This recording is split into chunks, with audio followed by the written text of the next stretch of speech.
Captain Ryan Hale of the Terran Exploration Corps. Still recall the moment our ship began its unexpected descent onto the crimson-hued surface of a planet we had believed to be uninhabited. The swirling, wine-colored mists and jagged rock formations had seemed innocuous from orbit, but as we plummeted through the atmosphere, battered by violent gravitational anomalies, I realized we had been hopelessly naive.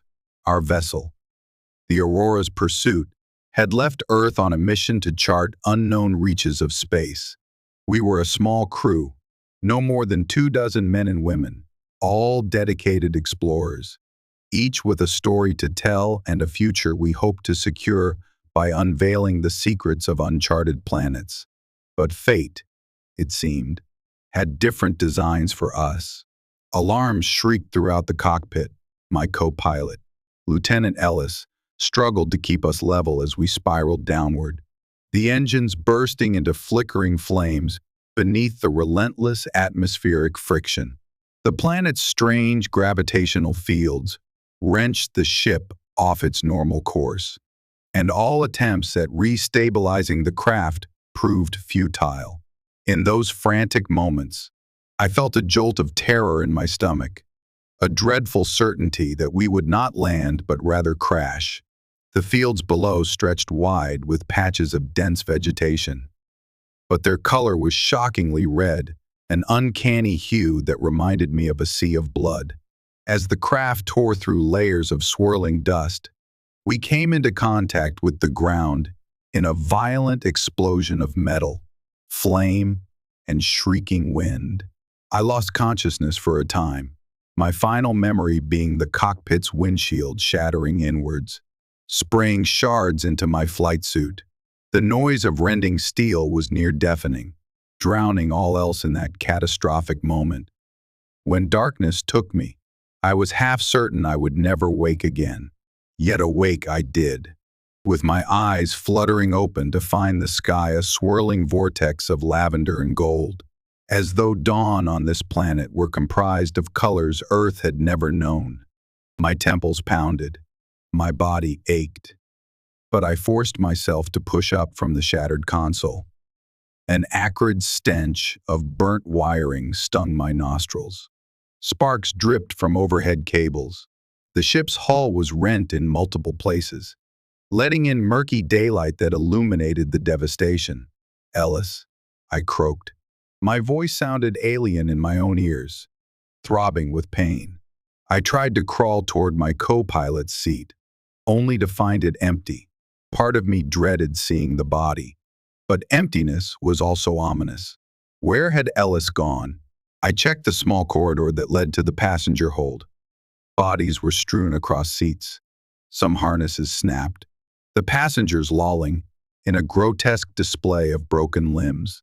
I recognized Sergeant Freeman's shaved head, slumped at an angle that did not bode well. The next few minutes were a haze as I rummaged through the compartments, praying for survivors. Only 2 were still breathing. Private Quinn, who had a deep laceration across his forehead and a possibly broken arm, and Corporal Reyes, unconscious but alive, pinned beneath a metal brace that had fallen from the overhead compartments. The rest were gone, and with them vanished the hopes of a shared rescue. Steeling myself, I lifted the beam off Reyes, my muscles screaming, though adrenaline lent me unnatural strength. We needed to leave the ship, though how, or in what direction, I did not know. Even as I maneuvered Quinn and Reyes toward the main exit, dread coiled in my stomach. My helmet visor was shattered. Quinn had lost his altogether. The atmosphere might have been toxic, though we were not choking yet. I braced for the worst. The ramp was jammed, so we forced our way out through a gaping hole in the hull. Outside, the red swamp extended in all directions, with twisted, leafless trees jutting from knee-deep sludge. The sky glowed with a faint haze that suggested the sun here was distant and smaller than Earth's. Strange shrieks and howls echoed from far away, as though the local fauna were greeting a fresh day with calls of hunger. We found no sign of Lieutenant Ellis or any others. They must have been thrown from the ship, or perhaps carried away. A dreadful thought took shape. If any local creatures had discovered them first, what fate might have befallen my missing crewmates? We trudged onward, half carrying Reyes, who remained too weak to walk unaided, with Quinn trailing behind, pressing a scrap of cloth to his bleeding head. I could almost feel the weight of invisible eyes tracking us from beyond the swirling red mists. Every shadow between the lifeless trees could have concealed enemies, watchers, or horrors we had never dreamt of encountering. We had gone perhaps half a mile, stumbling through ankle-deep mud, before they emerged, towering shapes, stealthy but commanding, their forms outlined against the murk by the strange morning light. They moved with such grace that I almost believed them, illusions conjured by an oxygen-starved mind. But the whirring sound of a blade or spear cutting the air shattered that notion. With a single hiss, something struck me in the chest, deflecting off the ruined plating of my flight suit. But the impact was enough to send me crashing onto my back. Quinn cried out, attempting to shield Reyes. But more shadows converged. I glimpsed slender silhouettes, elongated limbs, and the flash of polished weapons. Then the butt of a spear collided with my temple, and I knew no more. I awoke in chains, my wrists bound by shackles of an unidentifiable alloy. A heavy collar chafed at my neck. My entire body screamed with fresh bruises, and my left shoulder burned where the flight suit's protective layer had been hacked away. My eyes took a moment to adjust, only to behold a sight both terrifying and strangely mesmerizing. We were in a massive hall, supported by pillars carved from a glossy black stone, shining as if polished for centuries. Flaming torches, each nearly as tall as I was, lined the walls, casting flickering light across a throng of alien figures. They were undeniably humanoid in silhouette, but they towered over us. Most stood well above 6 feet. Their limbs, lean yet powerful, were draped in armor made of hide and plated metal. Their faces bore regal features, high cheekbones, eyes like liquid onyx, and hair coiled into braids adorned with sharpened ornaments. And every single one of them was female. They spoke in a guttural, lilting tongue that rose and fell like a chant across the hall. Yet behind their fearsome bearing, there was a hint of refined culture in the architecture, the tapestries, the arrangement of weapon racks that lined the perimeter of the room. This was no band of savages, it was a civilization, one founded on martial prowess. Quinn was beside me, barely conscious. Reyes lay further down the line of captives. Of our entire crew, I counted maybe 5 living souls, including me. The rest must have perished in the crash or gone missing. Over us loomed these imposing aliens, silently appraising our forms.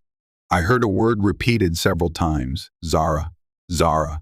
When the chanting grew, a tall figure emerged from behind a column of black stone. She was taller even than the rest, her presence commanding, her armor more ornate. Her face was framed by obsidian braids bound together with golden clasps. The torch's flames danced in her eyes, which surveyed us with a predatory gleam. One of the warrior women knelt before her and uttered a series of sharp, resonant syllables, gesturing toward us. The tall figure they called Zara nodded with regal poise, descending a short flight of steps toward me. She stared at me intently, as though I were some curious, unexpected find. Her lips curled in what might have been a smile or a sneer. Though I understood none of their words, I gathered that a judgment of some sort was being pronounced upon us. The hush that fell over the hall was suffused with anticipation. I felt my heartbeat quicken as Zara raised her arm and pointed directly at me. Her mouth moved in slow, deliberate speech. each word echoing off the towering walls. An approving murmur rippled through the assembled warriors. One stepped forward with a blade and cut away the remnants of my flight suit's torso piece, exposing the pale flesh beneath. I shuddered, the chill of the hall biting into my skin, though the fear coursing through my veins was a more powerful cold. Was I to be executed, eaten, as some cosmic delicacy? My imagination conjured the worst nightmares. I glanced at Quinn and the others, who seemed equally horrified. Quinn's lips moved silently, perhaps in prayer. I braced myself for some savage act. Zara's gaze lingered on my bare chest, and she spoke once more, her tone quieter but no less commanding. The warrior at my side forcibly pushed me forward, and I toppled to my knees before their queen. Zara extended a hand, her long fingers examining the lines of my face, the texture of my short hair, the stubble along my jaw. She barked an order. A half-dozen warriors dragged us out of the hall, through a labyrinth of corridors lit by the same primal torches. The walls bore carved reliefs. My mind noted scenes of hunts, battles, and ceremonies reminiscent of an ancient civilization that glorified conquest. We ended up in a dimly lit chamber with grated floors and a single small window near the ceiling. There, our collars were tethered to thick iron rings along the walls.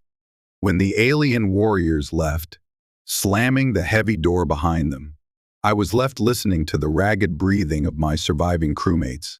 By some miracle, one of them was Lieutenant Ellis, lying in a corner with a bandage haphazardly wrapped around her thigh. She managed a weak grin when we locked eyes. "You made it," I whispered. "Barely," she rasped. "I woke up in the swamp, tried to follow you. Then they found me." A shiver rattled through me. "What do they want?" Ellis grimaced. "I heard them say something." I caught bits of their speech.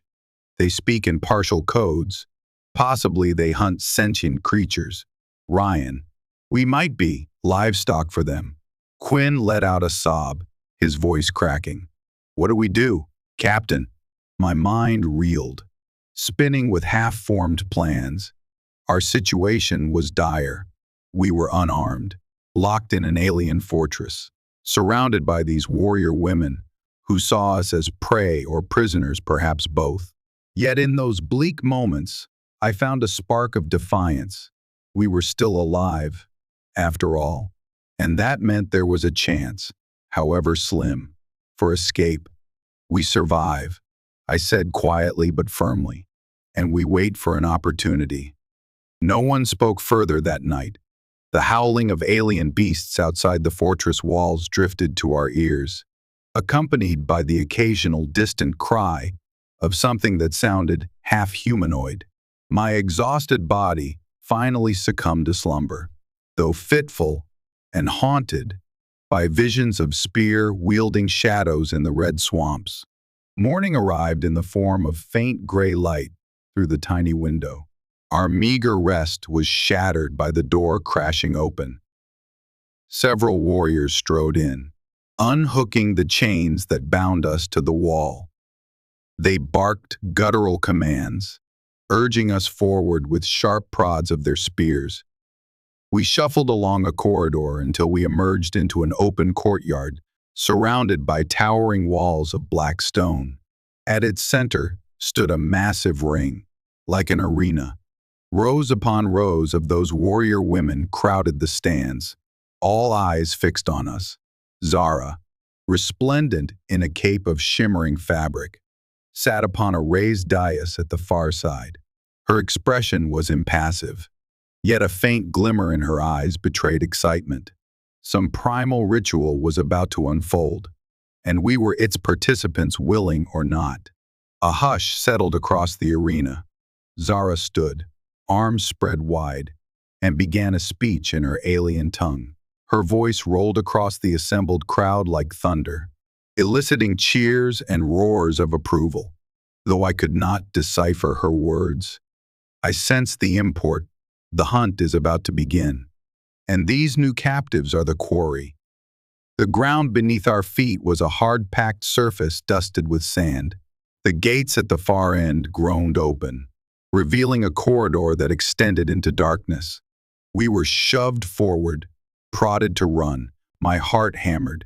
If we hesitated, they would surely cut us down on the spot. So we broke into a desperate sprint, plunging into the corridor with no notion of what lay beyond. The corridor opened into a sprawling natural enclosure, half forest and half swamp, encircled by towering walls that soared high enough to contain whatever monstrous creatures roamed within. The thick canopy overhead let in only shards of sunlight, creating a dim, humid atmosphere. Pale, gnarled trees jutted from mud and water, their knotted roots forming obstacles for the unwary. Hounds or something, akin to them, howled behind us, accompanied by the excited roars of the crowd beyond the walls. We had no weapons beyond our wits, no plan save survival.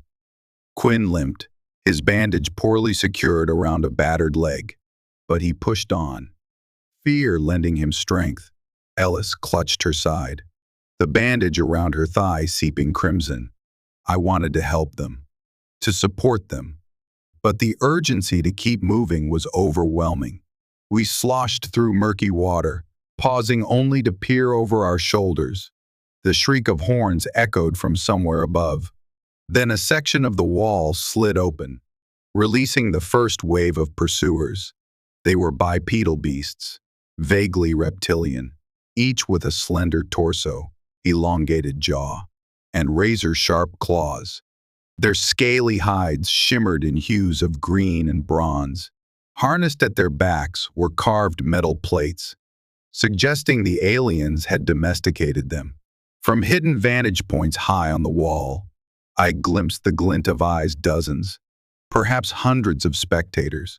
Among them, I spotted a tall form with braids shining in the dappled light.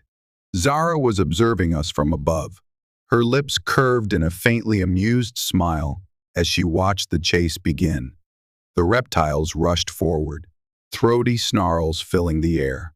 Quinn let out a ragged curse, and we dashed deeper into the swamp, weaving between the trees. The creatures gave chase, swift in the shallows. One lunged at Ray's, but she managed to duck, and its claws scraped across the trunk of a nearby tree, sending splinters flying. We came to a higher patch of ground, thick with vines.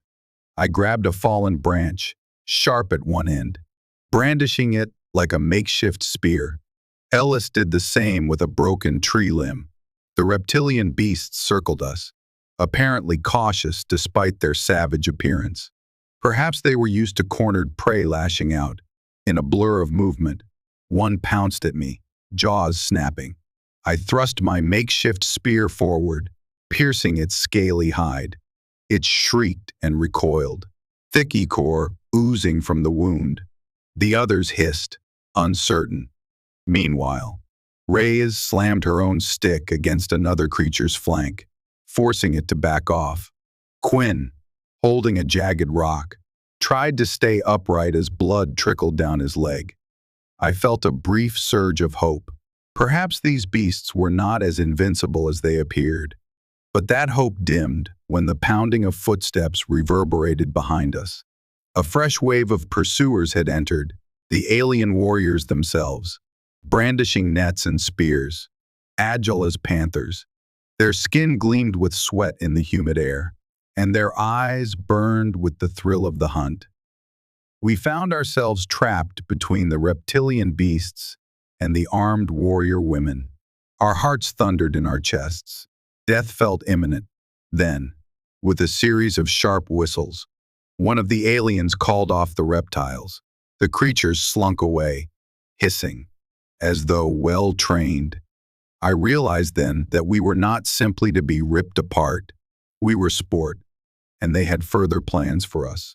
The watchers overhead roared with approval as we were corralled into a circle, the warriors tightening their formation. Two of the aliens advanced on me, swinging short, curved blades. Summoning what remained of my courage, I tried to parry with my branch, but it was cut in two with a single blow. Then came a searing flash of pain in my side as one of them nicked me, a shallow but stinging cut.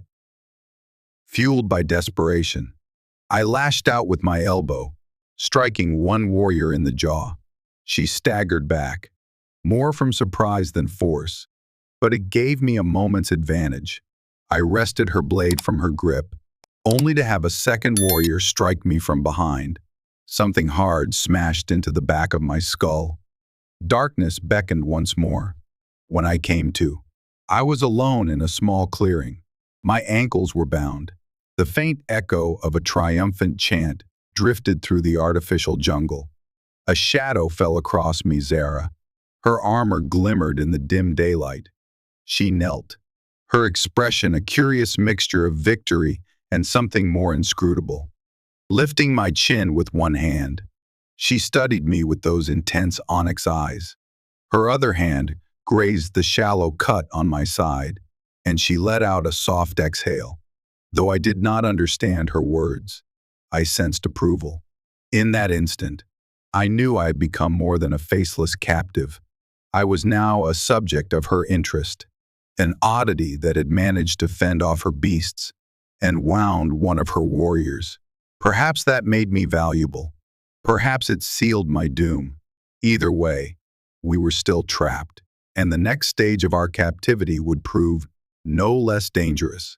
I realized, with a sinking heart, that I was caught in a deadly game presided over by a queen who deemed me too rare to consume, at least for the moment.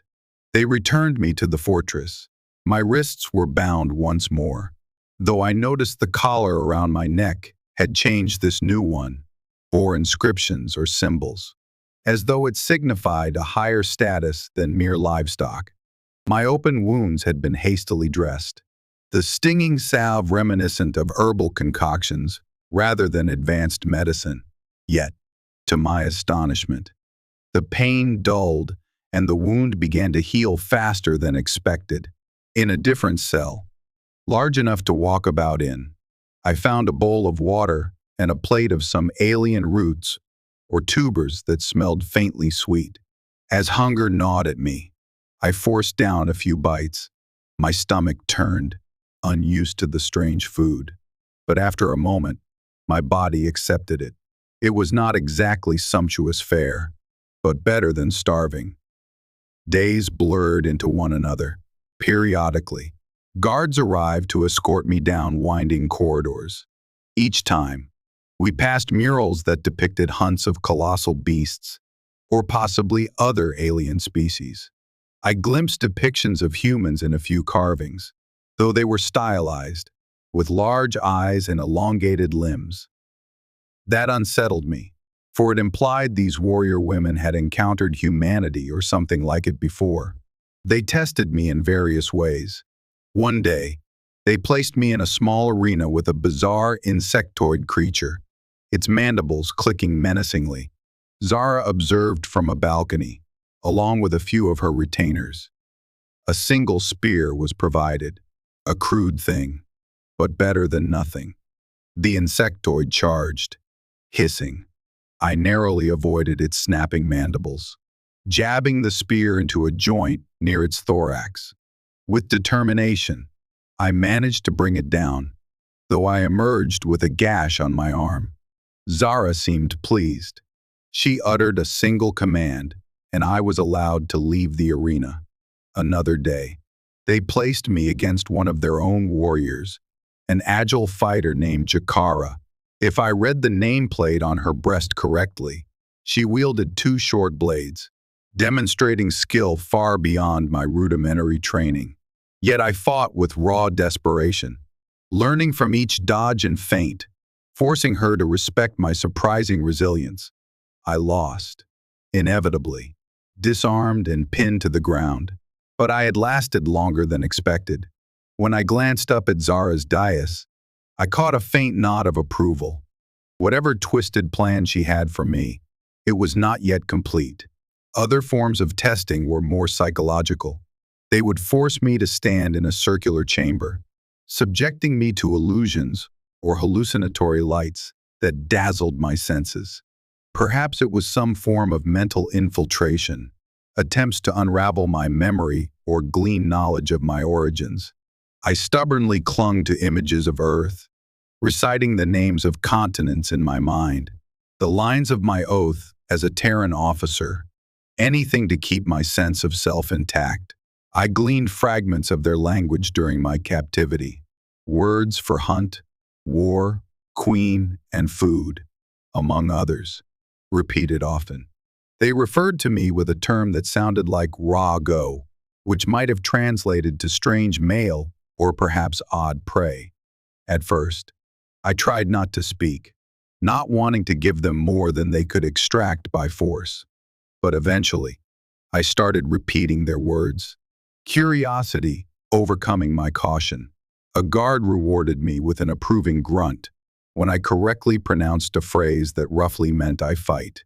I suppose that was my first step toward forging the delicate relationship that would develop between me and my captors, especially with their queen, Zara. I discovered that her people called themselves the Wise Gaul, a matriarchal society built on expansion, conquest, and the subjugation or consumption of weaker species. Their domain spanned not only this fortress but several across the planet, each commanded by a powerful matriarch who vied with others for influence under Zara's supreme rulership. My fellow survivors fared less well. Quinn suffered from a festering wound that needed better attention. Ellis, I heard, was being held elsewhere, possibly singled out for her own trials.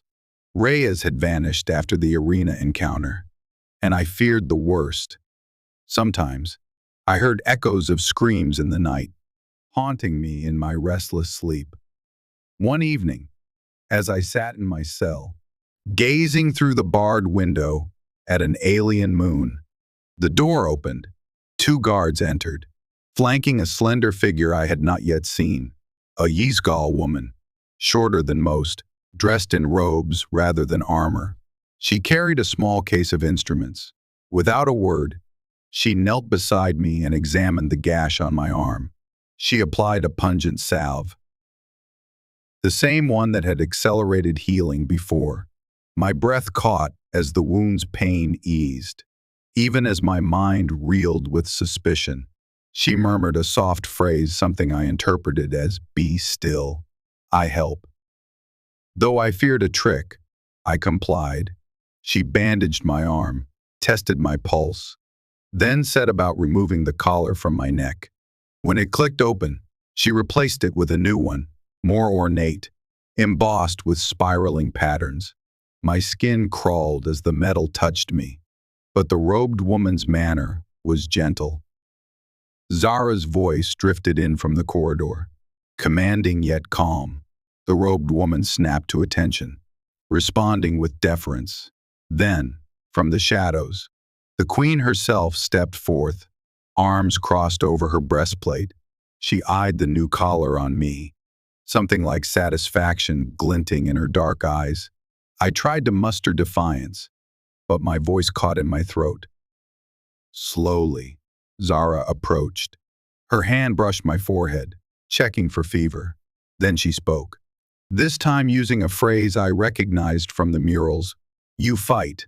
I nodded, swallowing hard. "I fight," I repeated in their tongue.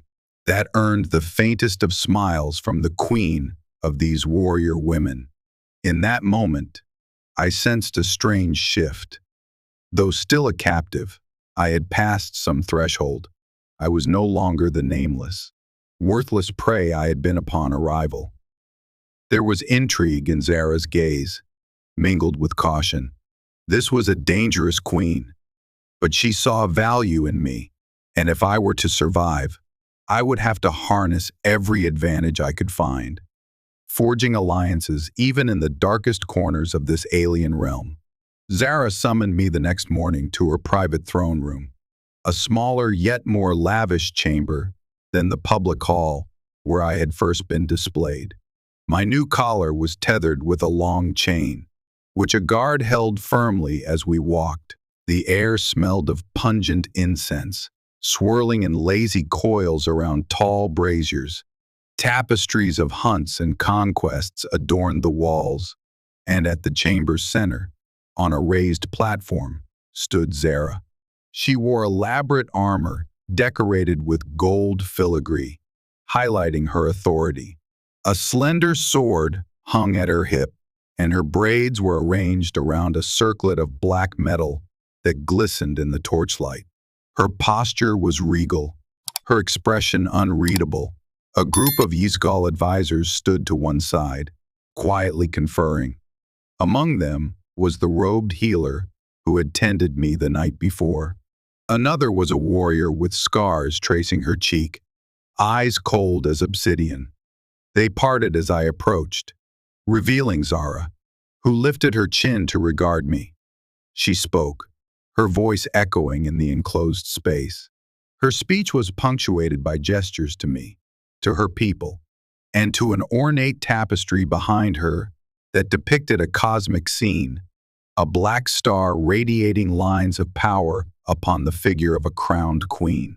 From her tone and the occasional words, I recognized she was explaining something about their history, their traditions, and possibly how I fit into it all. My mind raced, trying to piece together meaning from her inflections, and the few words I understood, something about struggle, honor, the old ways, and male. Then she drew her sword with a sudden flourish, pointing it at my chest. I froze, certain my life was about to end. But instead of striking, she slowly lowered the blade, pressing its edge lightly against my collar. A single word emerged from her lips, serve. Realization dawned on me. She was offering a twisted bargain. If I served her, earned my place, I might live. If I refused or failed, I would be relegated to the fate of so many other unfortunate captives, perhaps consumed, or perhaps offered to one of their savage beasts. The entire fortress seemed built upon the bones of the conquered. I glanced at the robed advisor, who nodded slowly, as though urging me to accept. The queen repeated the word, serve. The chain attached to my collar rattled in the heavy silence. At length, my voice emerged. I serve. I managed to pronounce it in their tongue as best I could. A wave of murmurs spread through the advisors. Zara sheathed her sword, letting out what might have been a satisfied exhalation. Her posture relaxed ever so slightly, and she offered a curt nod to the guard holding my chain. They removed the tether, leaving only the collar. The queen turned to the scar-faced warrior and said something brisk. The warrior bowed and beckoned for me to follow. My days of languishing in a cell, it seemed, were over. Now, a more complicated trial would begin, learning how to exist in the queen's orbit, caught between her people's brutal ways and her own uncertain interest in me. I was led to a modest chamber with a simple bed of woven fibers and a small basin of water. Light filtered through a narrow slit in the wall. No door barred the entrance, but a guard stood outside, making it clear I was still a prisoner, albeit one with a marginally improved standing. My new quarters were a step up from the stone dungeon below, though not by much. That same day, my training began. Scarface, whose name I came to know as Tabith, marched me to a wide courtyard where other Wisegall warriors sparred. We watched them train in a flurry of blows, their voices raised in rhythmic war cries. Then, without warning, Tabith tossed me a practice sword, a solid piece of wood shaped like a blade. She barked commands, speaking quickly. I caught the words for block, strike, and move, nervously. I faced her as she drew her own practice blade. A circle of curious onlookers gathered, some whispering among themselves, others scoffing at the notion of a male wielding one of their swords. Tabith wasted no time. She lunged, her technique impeccable. I narrowly blocked, arms shaking from the force of impact. She slashed again, testing me, forcing me to pivot clumsily. Had it been a real blade, I would have been cut down instantly. Our watchers laughed, though their amusement was tempered by a grim interest in seeing how long I could last. Hours passed like this, my muscles screaming, sweat pouring down my face. Each time Tavith struck, I gained a little more insight into her tactics. She praised me only with curt nods or the occasional grunt, but she never let up. The Yizgal method of instruction was straightforward: learn by doing, or die. To my surprise, I adapted. I recalled my basic self-defense training from the Terran Corps and tried to integrate it, finding ways to position my body to avoid some of her punishing blows. She still bested me, but by sunset, I was bruised rather than broken. That night, I collapsed onto the woven bed in my small chamber, pain radiating from every limb.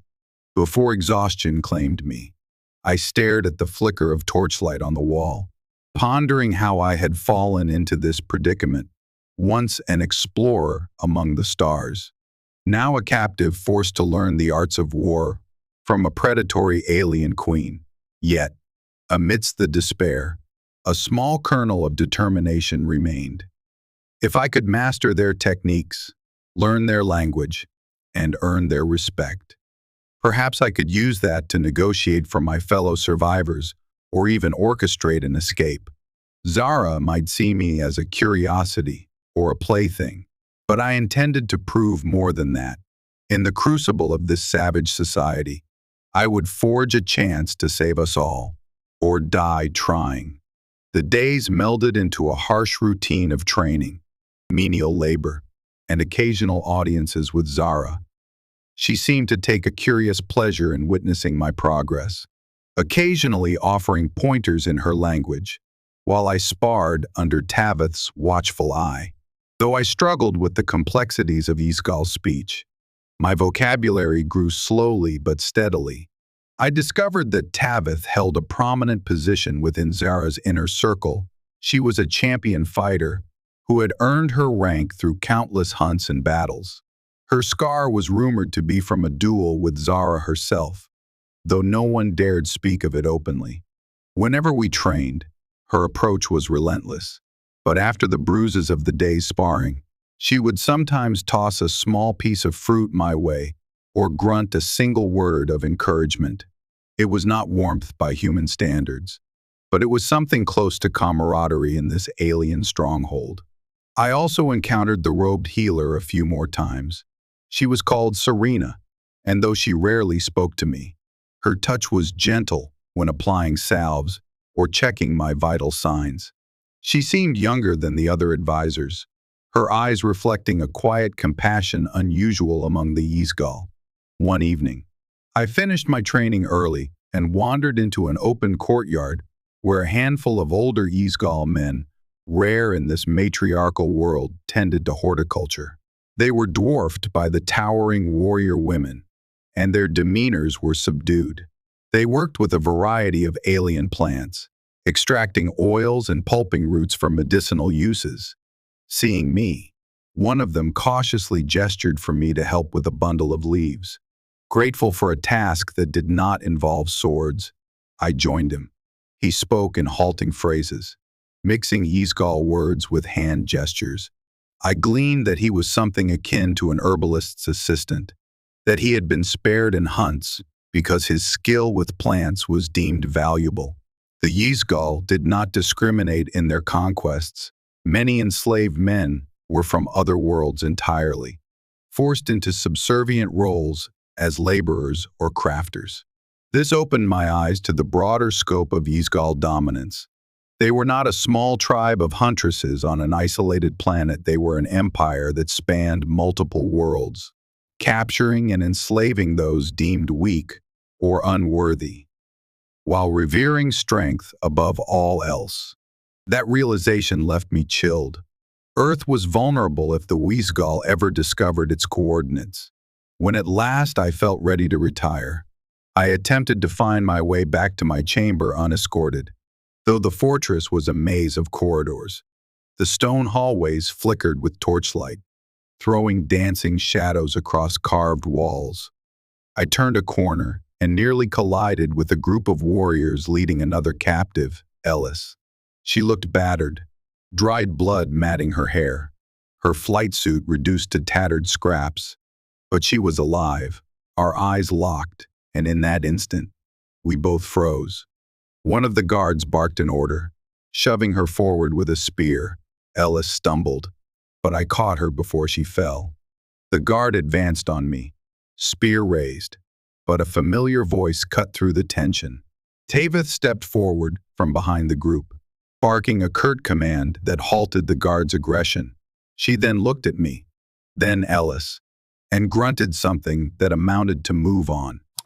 Relief flooded me.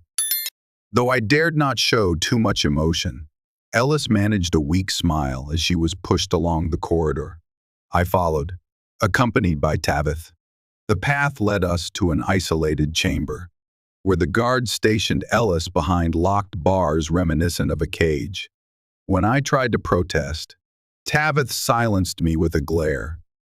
This was not my decision to make. I lingered near Ellis's cage, trying to communicate through gestures and the few words of Isgal I knew. Tavith, for reasons unknown, did not force me away immediately. Perhaps she sensed that Ellis and I shared a bond, or maybe Zara had commanded her to allow it. Ellis's voice trembled. "Ryan, are you truly helping them?" I swallowed hard. "I'm surviving, Ellis. They've given me a chance to learn, to stay alive. I'm sorry I couldn't find you sooner." She gripped the bars. "They said they'll put me through mortis soon. I can't take much more." I glanced at Tavith, who regarded us with stony silence. "I'm trying to gain their trust," I whispered, my words quiet. "If we can somehow, I don't know. We can't give up." She nodded, tears shining in her eyes, but her expression betrayed the fear that had taken root in her heart. Tavith's patience ran out, and she shooed me away, leaving Ellis alone in the cage. My heart felt heavier than ever. This world, this fortress, was eroding us piece by piece. Our only hope was the faint chance that my service to Zara might yield an opportunity for escape or negotiation. As I walked back to my chamber, I gazed at the tapestry-lined corridors, my mind swirling with the question, could I truly form an alliance with Zara, the queen of this brutal empire, and use that fragile connection to save my crewmates? Or was I deluding myself, playing into a web of manipulation that would ultimately devour us all? Word reached me through overheard conversations. My Yizgal language comprehension was improving daily that I was to attend a ceremony in the High Hall that evening. Whispers spoke of a ritual bonding, a public oath that bound a favored conscript to serve the Queen's will. My thoughts whirled. Could Zara intend to bind me in some official capacity? Or was this ceremony meant to humiliate me further? When the appointed time arrived, 2 warriors fetched me and draped a ceremonial cloak over my shoulders.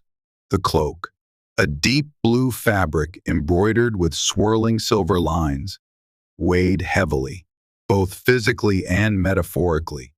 They ushered me through torchlit corridors, the distant sound of drumming filling the fortress like a heartbeat. We arrived in the High Hall, where a crowd of Isgal warriors circled the central dais. Atop it stood Zara, her regal form illuminated by flickering braziers. She wore a ceremonial headdress adorned with sharpened bone fragments, each presumably taken from a worthy foe. The sight underscored the savage elegance of her rule. Tavith and Serena were on either side of her. Before them lay a large circular basin, filled with a shimmering black liquid. The rhythmic drums pounded, and the assembled crowd chanted low, guttural syllables that reverberated in my chest. Zara raised a hand, and the chamber fell silent. She spoke, projecting her voice with regal authority. occasionally gesturing to me. I caught the words for service, honor, and blood. A warrior stepped forward with a ceremonial blade, presenting it to Zara, who took it with practiced grace. My pulse quickened. I had witnessed enough of their culture to suspect what might come next. A Yuzgal oath was seldom sealed with mere words. Indeed, Zara extended the blade toward me, her eyes locking on mine in a silent command. Step forward. With the entire court watching, I advanced onto the dais, heart pounding so loudly I could scarcely hear the drums. Zara offered me the blade hilt first. I accepted it, the cold metal biting into my palm. The black liquid in the basin rippled, reflecting the wavering torchlight. Zara spoke 2 words, slowly, as though ensuring I understood. Cut, oath. I swallowed, my throat dry. If I refused, I would be cast aside, likely fed to the beasts or relegated to a life of endless servitude without any standing. If I complied, I would become bound by Yuzgal tradition, drawn deeper into Zara's world. My gaze drifted to Tavith, who watched impassively, and then to Serena, who dipped her head in encouragement. I took a breath and placed the blade against my forearm, bracing myself. The metal bit into my skin with a stinging sharpness. A line of crimson beaded along the cut. I let the blood drip into the basin, mixing with the black liquid, which hissed softly as my blood curled and spread within it. Zara took the blade from my hand. In turn, she drew the edge across her own arm, releasing a deep purple fluid that I assumed was Yuzgal blood. It joined mine in the basin, intermingling in a swirl of crimson and violet.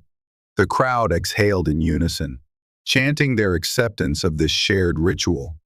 The moment felt steeped in gravity.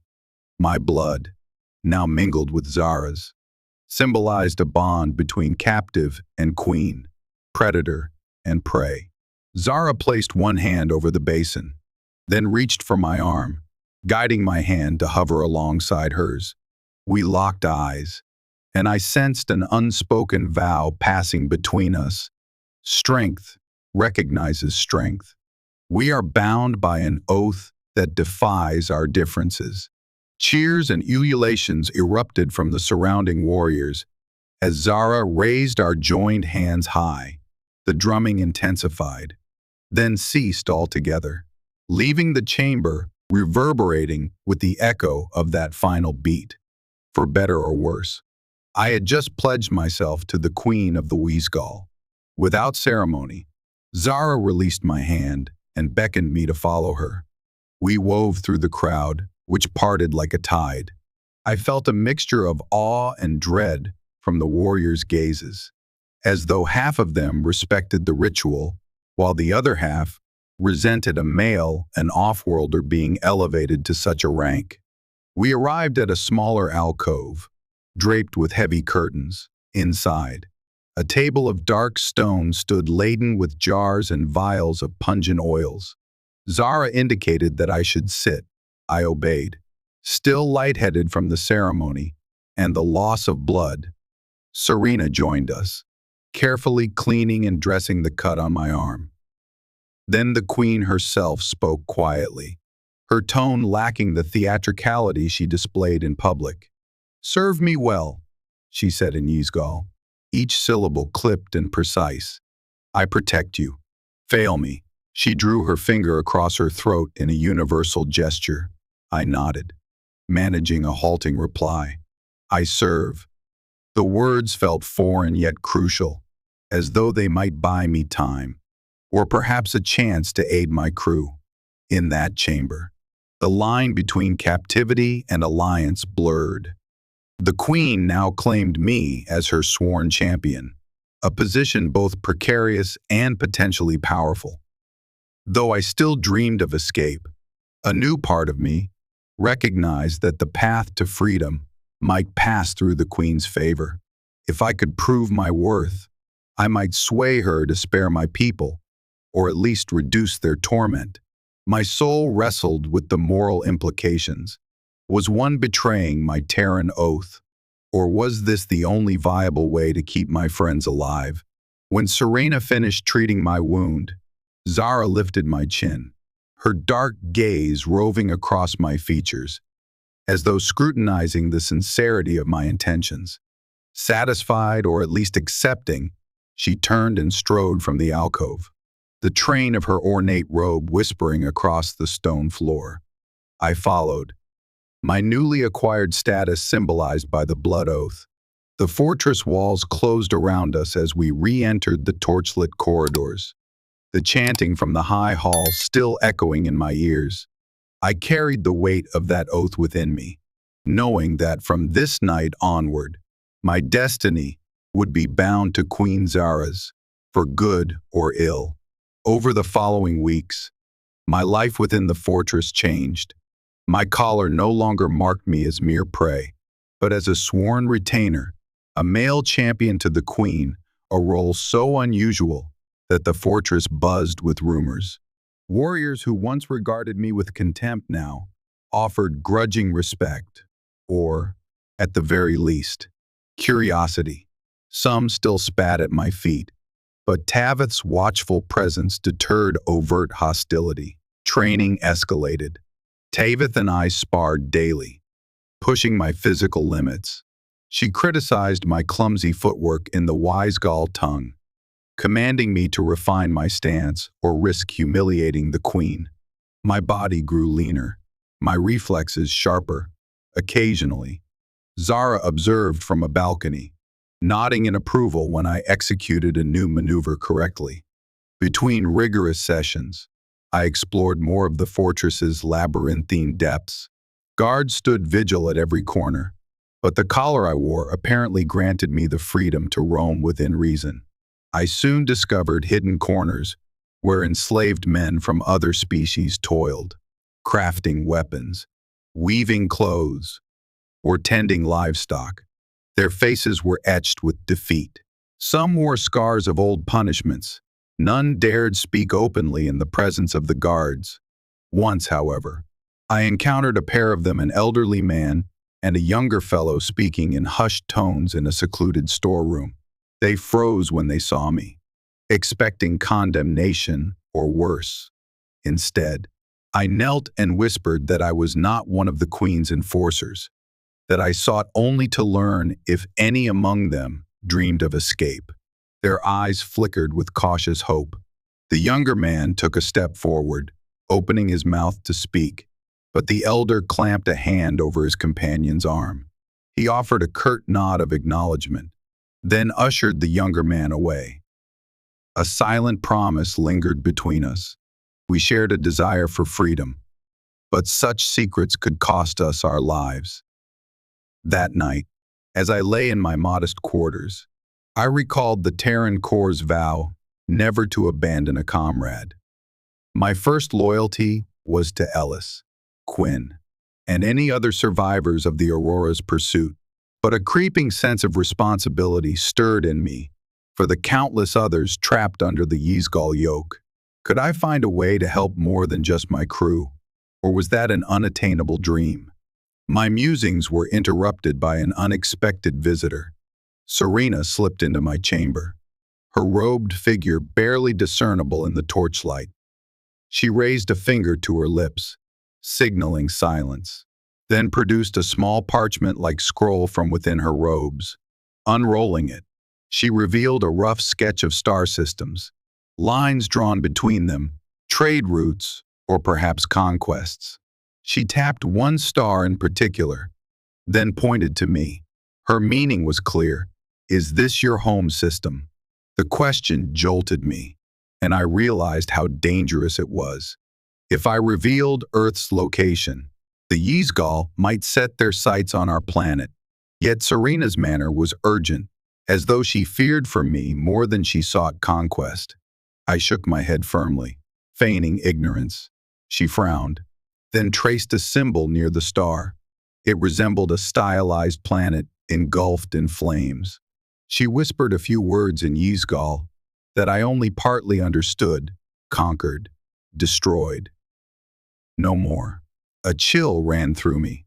So this star map depicted worlds already subsumed by the Wisegal Empire, left ruined or enslaved. Her eyes pleaded with me, as if urging caution. Then she rolled up the scroll and slipped away, leaving me with a pounding heart.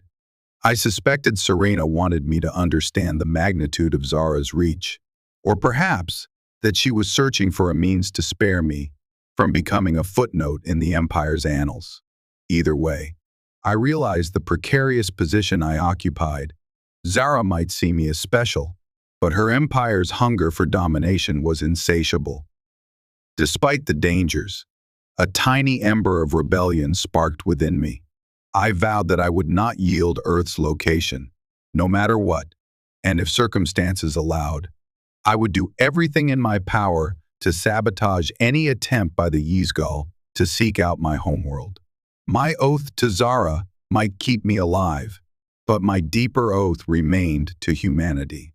Little did I know that such convictions would soon be tested, for in the shadows of the fortress, whispers of unrest were growing both among the enslaved and even among certain Yizgal dissatisfied with Zara's rule.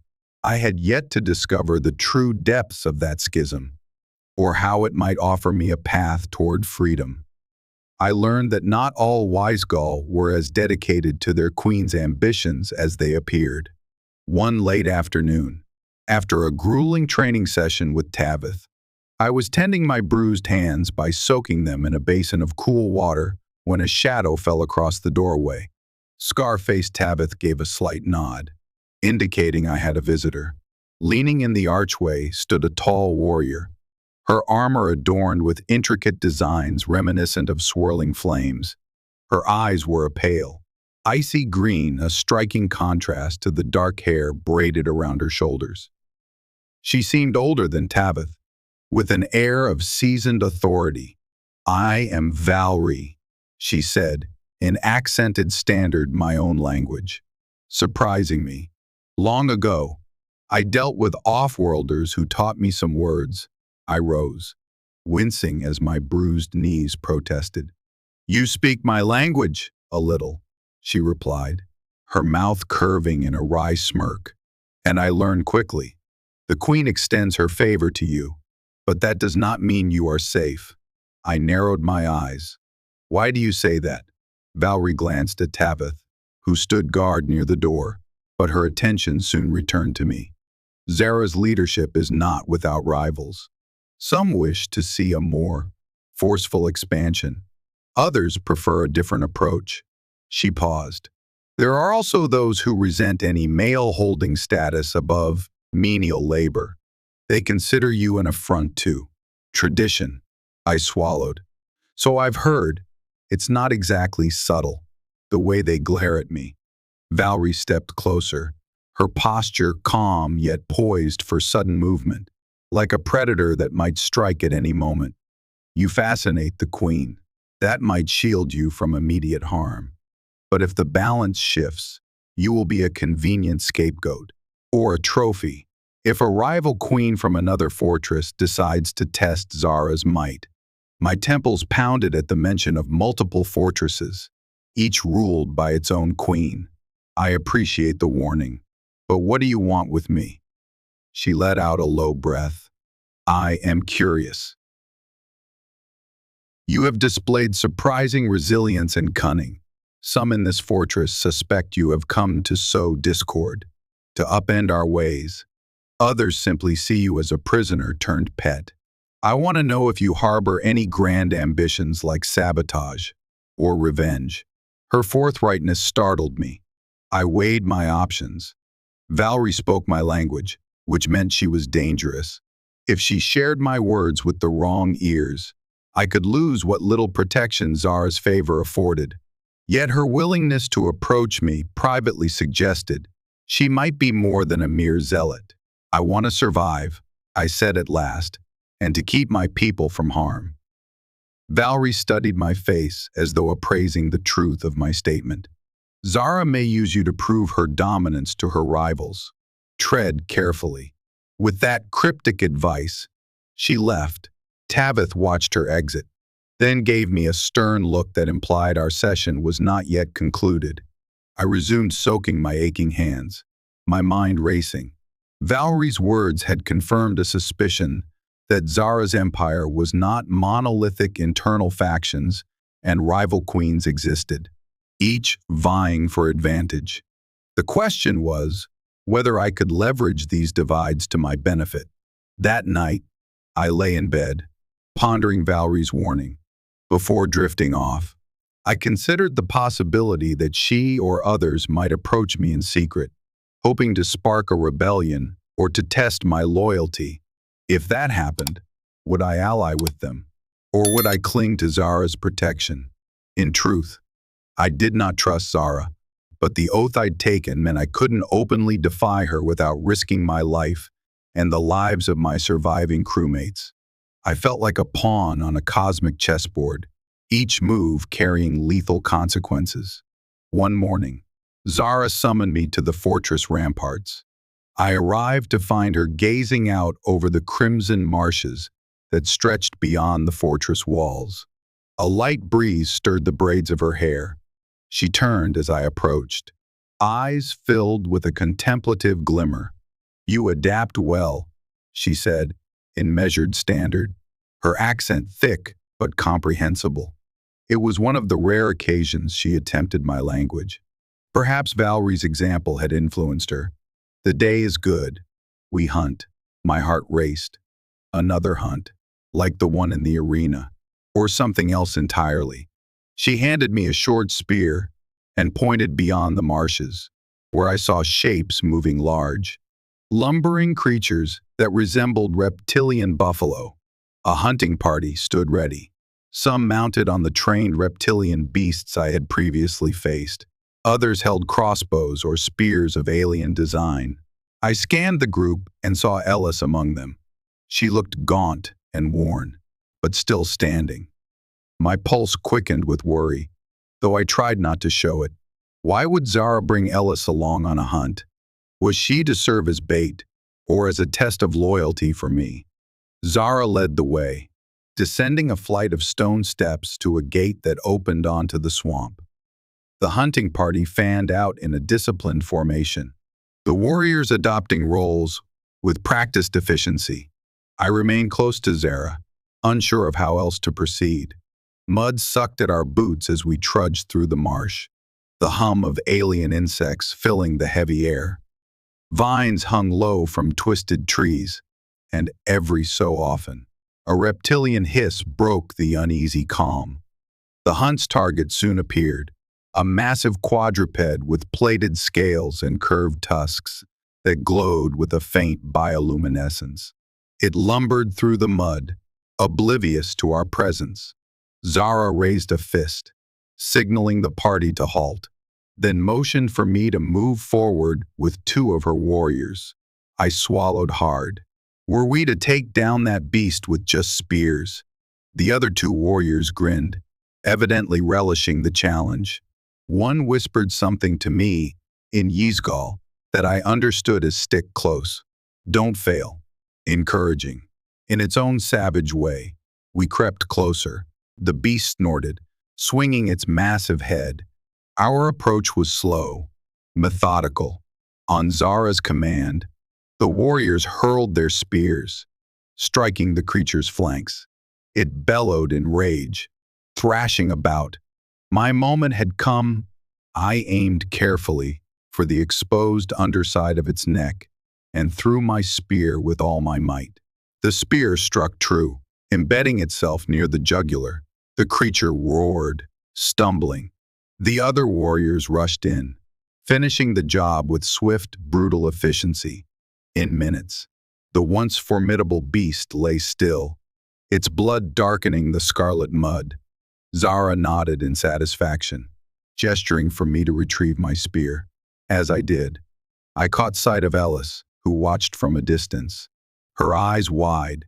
She must have witnessed my participation, and I felt a pang of guilt. Did she see me as fully collaborating with the enemy now? The hunting party secured the carcass, roping it to be dragged back to the fortress. We resumed our march through the swamp, elation coursing through the warriors after a successful kill. Zara rode one of the reptilian mounts, occasionally beckoning me to walk beside her. Our interactions were limited to nods and brief words in the Yizgal tongue. Her attempt at standard was sporadic. That was when Ellis drifted closer. She wore a collar like my old one, but it lacked any ornamental insignia. A warrior prodded her forward, but Zara waved a dismissive hand, apparently granting permission for a short conversation. My heart pounded at the chance to speak with her. "Ryan," Ellis whispered, "they're forcing me to do menial tasks, cleaning the beast's pens. Quinn, he's barely alive. And Reyes, I don't even know if she's still." Her voice broke, tears brimming in her eyes. I placed a hand on her shoulder, voice trembling. "I'm trying to help. I've earned a little trust from Zara. Maybe I can bargain for better treatment of the crew." She shook her head. "Why you? Why not kill you with the rest of us?" I hesitated, unsure how to explain the oath, the bond of blood, the Queen's inexplicable fascination.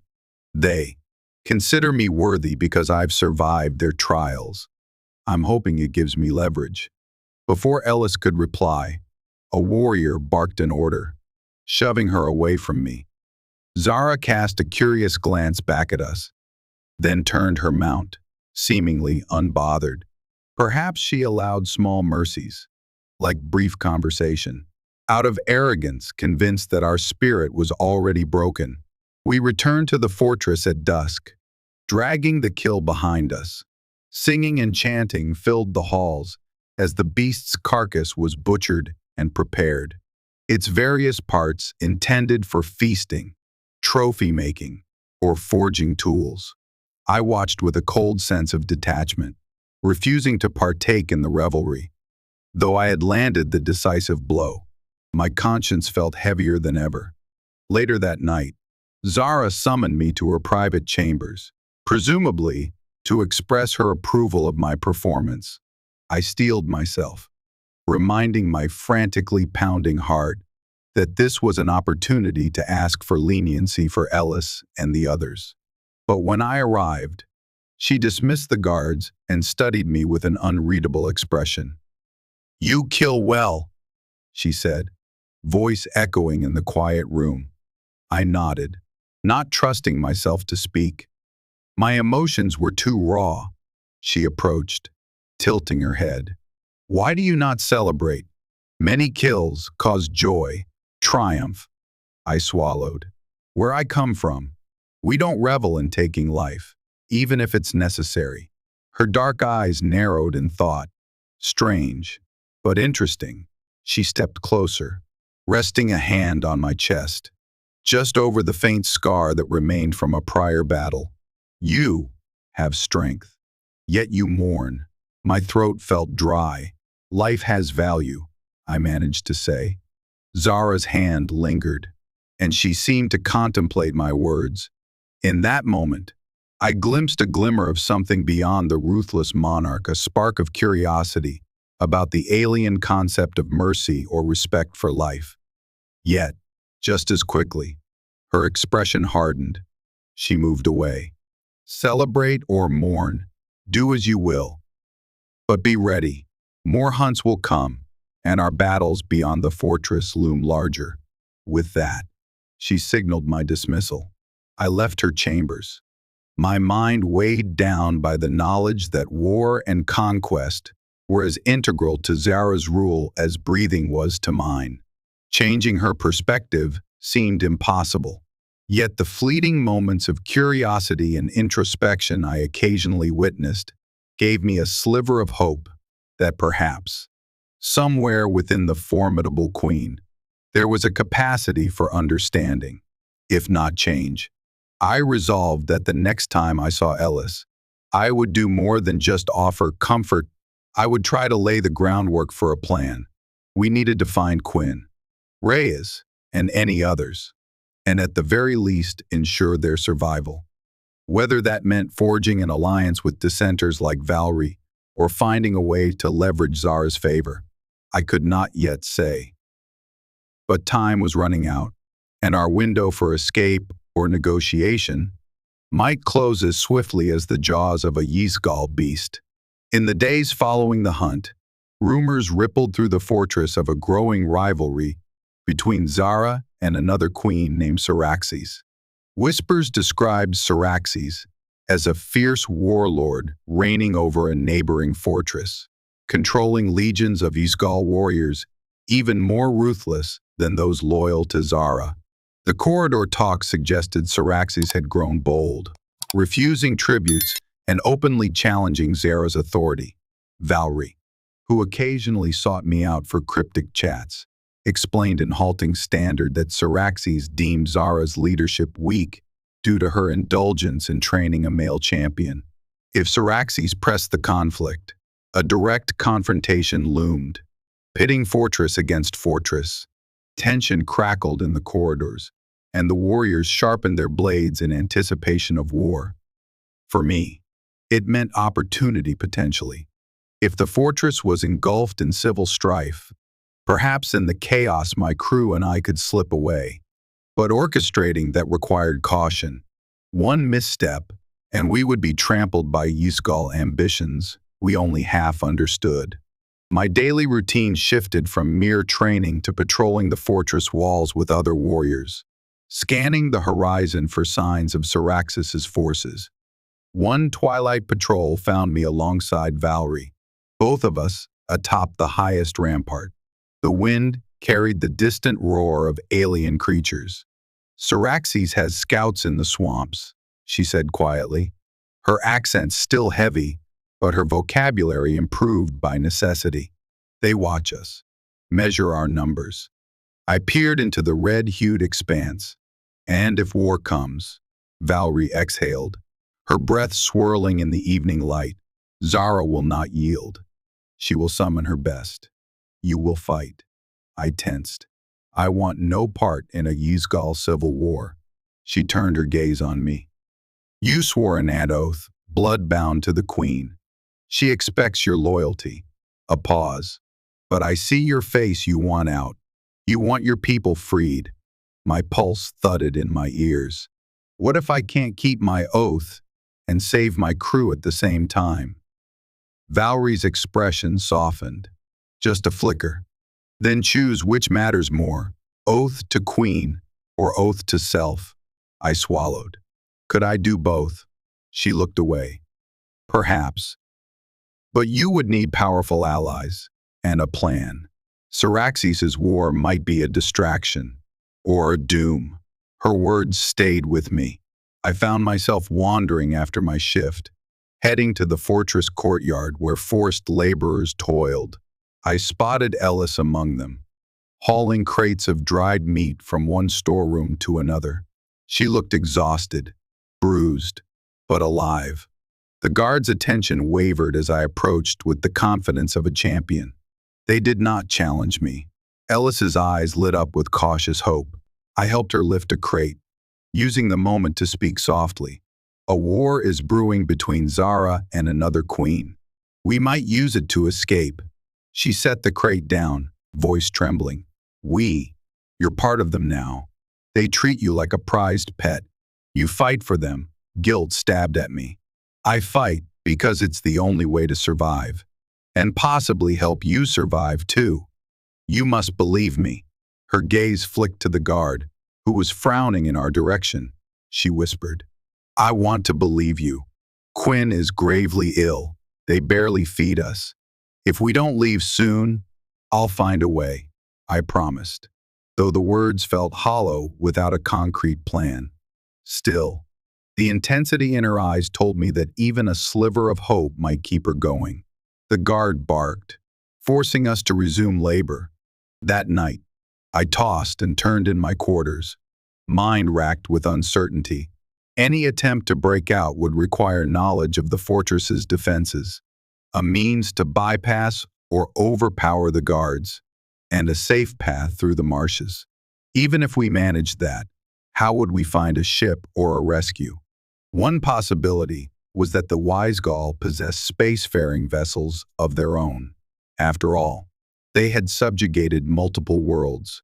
If we could commandeer one, or stow away, we might escape. But it seemed improbable that Zara would leave such ships unguarded or within easy access. Still, I could not let hopelessness paralyze me. I clung to Valrie's suggestion that powerful allies might help. Could I recruit Tavith or Serena, or even Valrie herself to my cause? If they had their own grievances against Zara or feared Syraxis's wrath, perhaps they could be convinced that allying with me served their interests. Of course, that would mean betraying Zara. Yet I could not forget the faces of my crew or the countless other enslaved. My conscience would not let me remain an obedient champion in the face of such cruelty. As I finally drifted into an uneasy sleep, I realized with clarity that soon I would have to make a choice whether to uphold the blood oath to Zara and fight her war, or to risk everything in a desperate attempt at freedom. Either path carried mortal peril, and with Syraxis's threat looming, the decision would not be mine alone. Fate, or the Yskal gods, or perhaps mere chance, would shape the outcome. The first sign of Syraxis's assault arrived at dawn, in the form of thunderous horns echoing across the swamp. Yskal warriors scrambled to the fortress walls, scanning the horizon. There, through the murky red haze, a phalanx of reptilian mounts advanced, each rider clad in spiked armor. Banners depicting a stylized serpent fluttered in the humid breeze, announcing Syraxis's presence. Zara donned her war regalia, black armor adorned with carved bone, her braided hair twisted into a fearsome crown. She ascended the ramparts alongside her advisors, including Tavith and Valrie. One was called to attend, a forced witness to the confrontation. A hush fell as Syraxis herself emerged from the ranks, riding a colossal reptilian beast with scales of iridescent blue. She wore a horned helmet, giving her a demonic silhouette in the dawn light. Beside her marched ranks of heavily armed warriors, their eyes gleaming with battle lust. Zara and Syraxis exchanged words in harsh Yskal syllables, their voices booming over the assembled armies.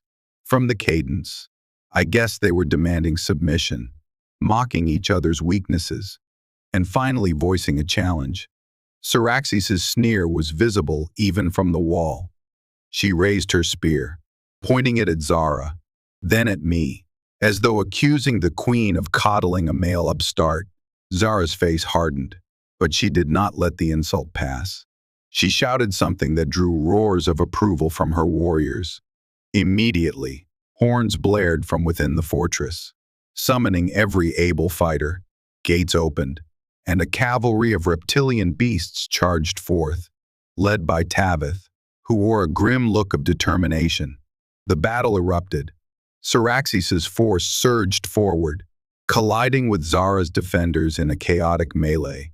Spears clashed, crossbows fired bolts of sizzling energy, and the swamp churned with mud and blood. Roars of alien beasts mingled with the cries of wounded warriors. The spectacle was terrifying in its brutality. Zara beckoned me with a gauntleted hand. "We go," she said in accented standard. Before I could protest, she handed me a sword of black metal. I recognized it as a well-forged weapon, likely capable of cutting through armor. My stomach twisted. I had no desire to kill for her, but refusing now would brand me a traitor before both armies. We descended a winding staircase to the fortress courtyard.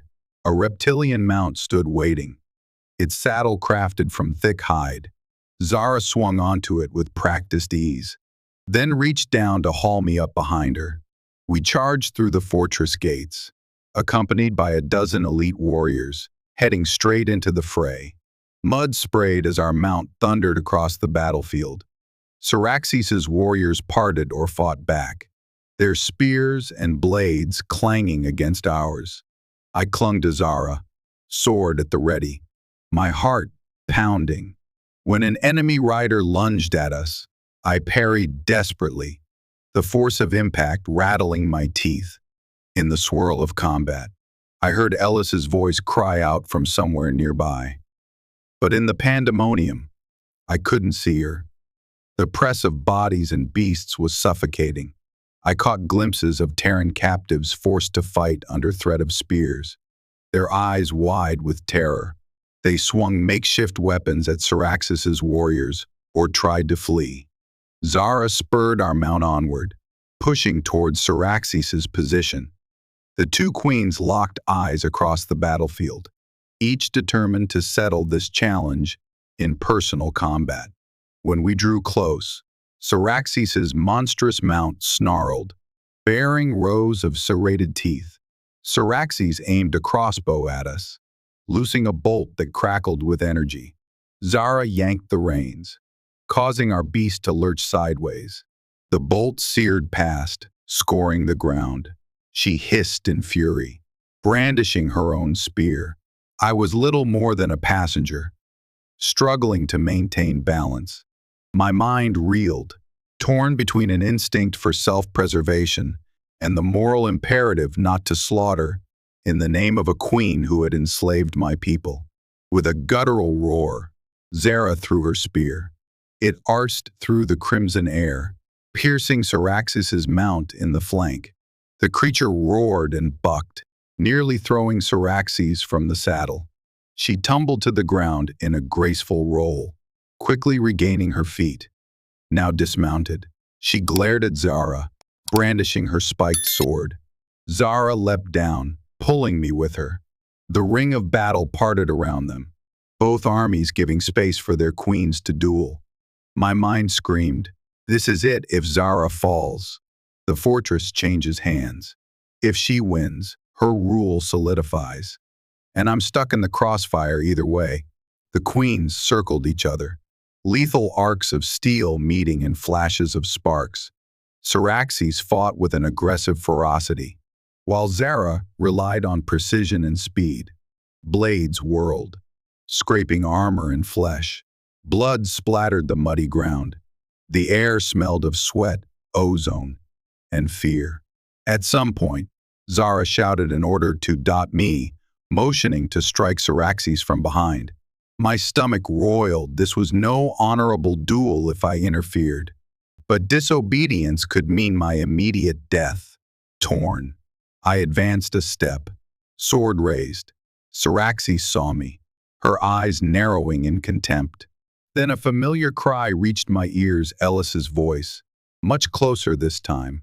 I glimpsed her just beyond the ring of warriors. She clutched a spear, ready to throw. Our eyes met, and in that moment, she launched her weapon. Time seemed to slow. The spear flew, not at me, but at Syraxis, presumably to protect me or ensure Zara's victory.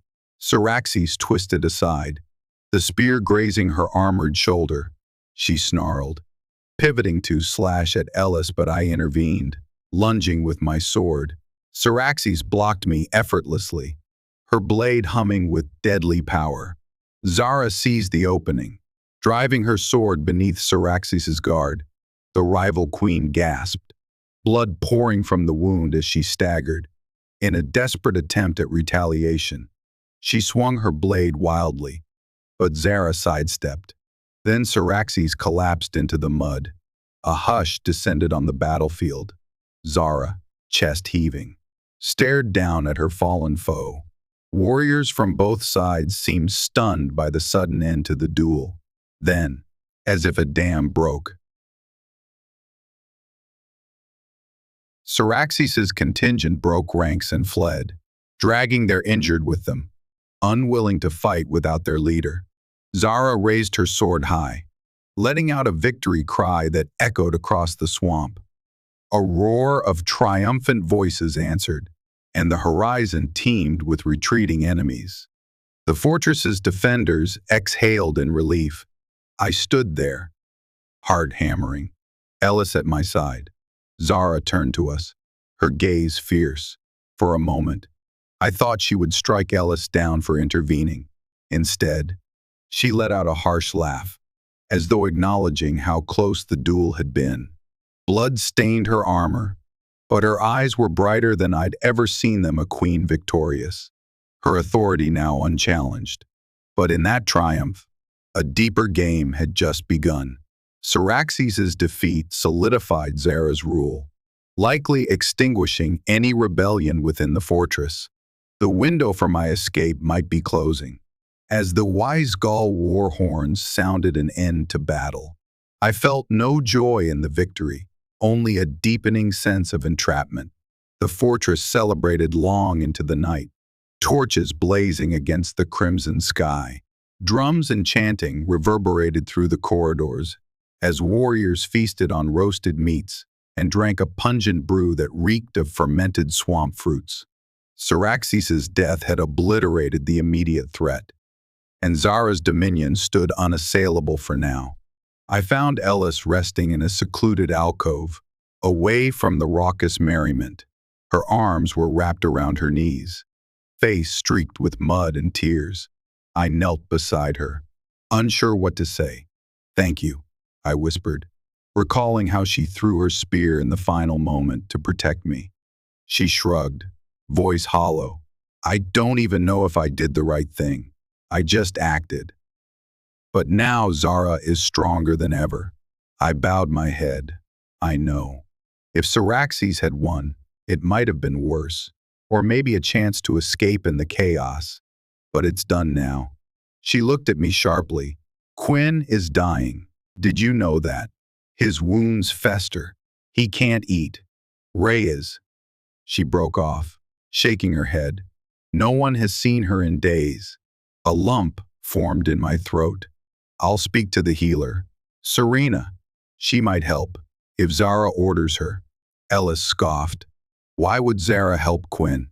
She barely cares if her own men die, let alone a Terran prisoner." I placed a hand on her shoulder. Even as I felt the same despair, "I have some influence now. It's the best shot we have. Wait here. I'll see what I can do." Leaving Ellis to her grief, I navigated the corridors, pushing through drunken warriors boasting of their kills. At last, I found Serena in the lower levels, cleaning instruments stained with alien blood. She looked weary, dark circles under her eyes. "Serena," I said in the Ysgol tongue, "my friend Quinn is sick, dying. Please help." She regarded me, pity flickering in her gaze. "Friend? The man with the leg wound?" I nodded fervently. "Yes." Serena hesitated, then lowered her voice. "Zara's orders are to tend to warriors first. Resources are scarce, but perhaps I can spare some salve, if you take me to him." Gratitude rushed through me. "Yes, yes. He's in the laborer barracks. Hurry, please." We wound through dim corridors, lit by guttering torches, passing groups of revelers. At the barracks, the guards admitted me without question, though they eyed Serena curiously. Inside, we found rows of straw pallets, many occupied by wounded or exhausted captives. Quinn lay near the corner, pale as death, moaning softly. Serena knelt, examining the wound. Infection had set in, blackening the edges of torn flesh. She clucked her tongue, rummaging through her pouch for a jar of pungent ointment. Quinn barely stirred as she applied it, wincing at the smell. I sat beside him, murmuring soft words of comfort. Ellis arrived, kneeling across from me. She looked at Serena with a mixture of gratitude and suspicion. "Will he make it?" Ellis asked. Serena finished binding the wound. "His fever is high. I give him a tincture. If his body is strong, he may live." She pressed a small vial to Quinn's lips. He swallowed, grimacing. We stayed with him until he drifted into a fitful sleep. Outside, the fortress roared with celebration, oblivious to the quiet struggle of one Terran's life. As Serena gathered her things, I whispered, "Thank you. I owe you." She fixed me with a penetrating stare. "You owe your queen." "I serve because she commands, but also because I see more in you." Then she departed, leaving me with Ellis and a host of questions. Did Serena genuinely care, or was she simply following Zara's orders? Either way, I felt the weight of Quinn's survival on my shoulders. If he recovered, perhaps there was hope for the rest of us.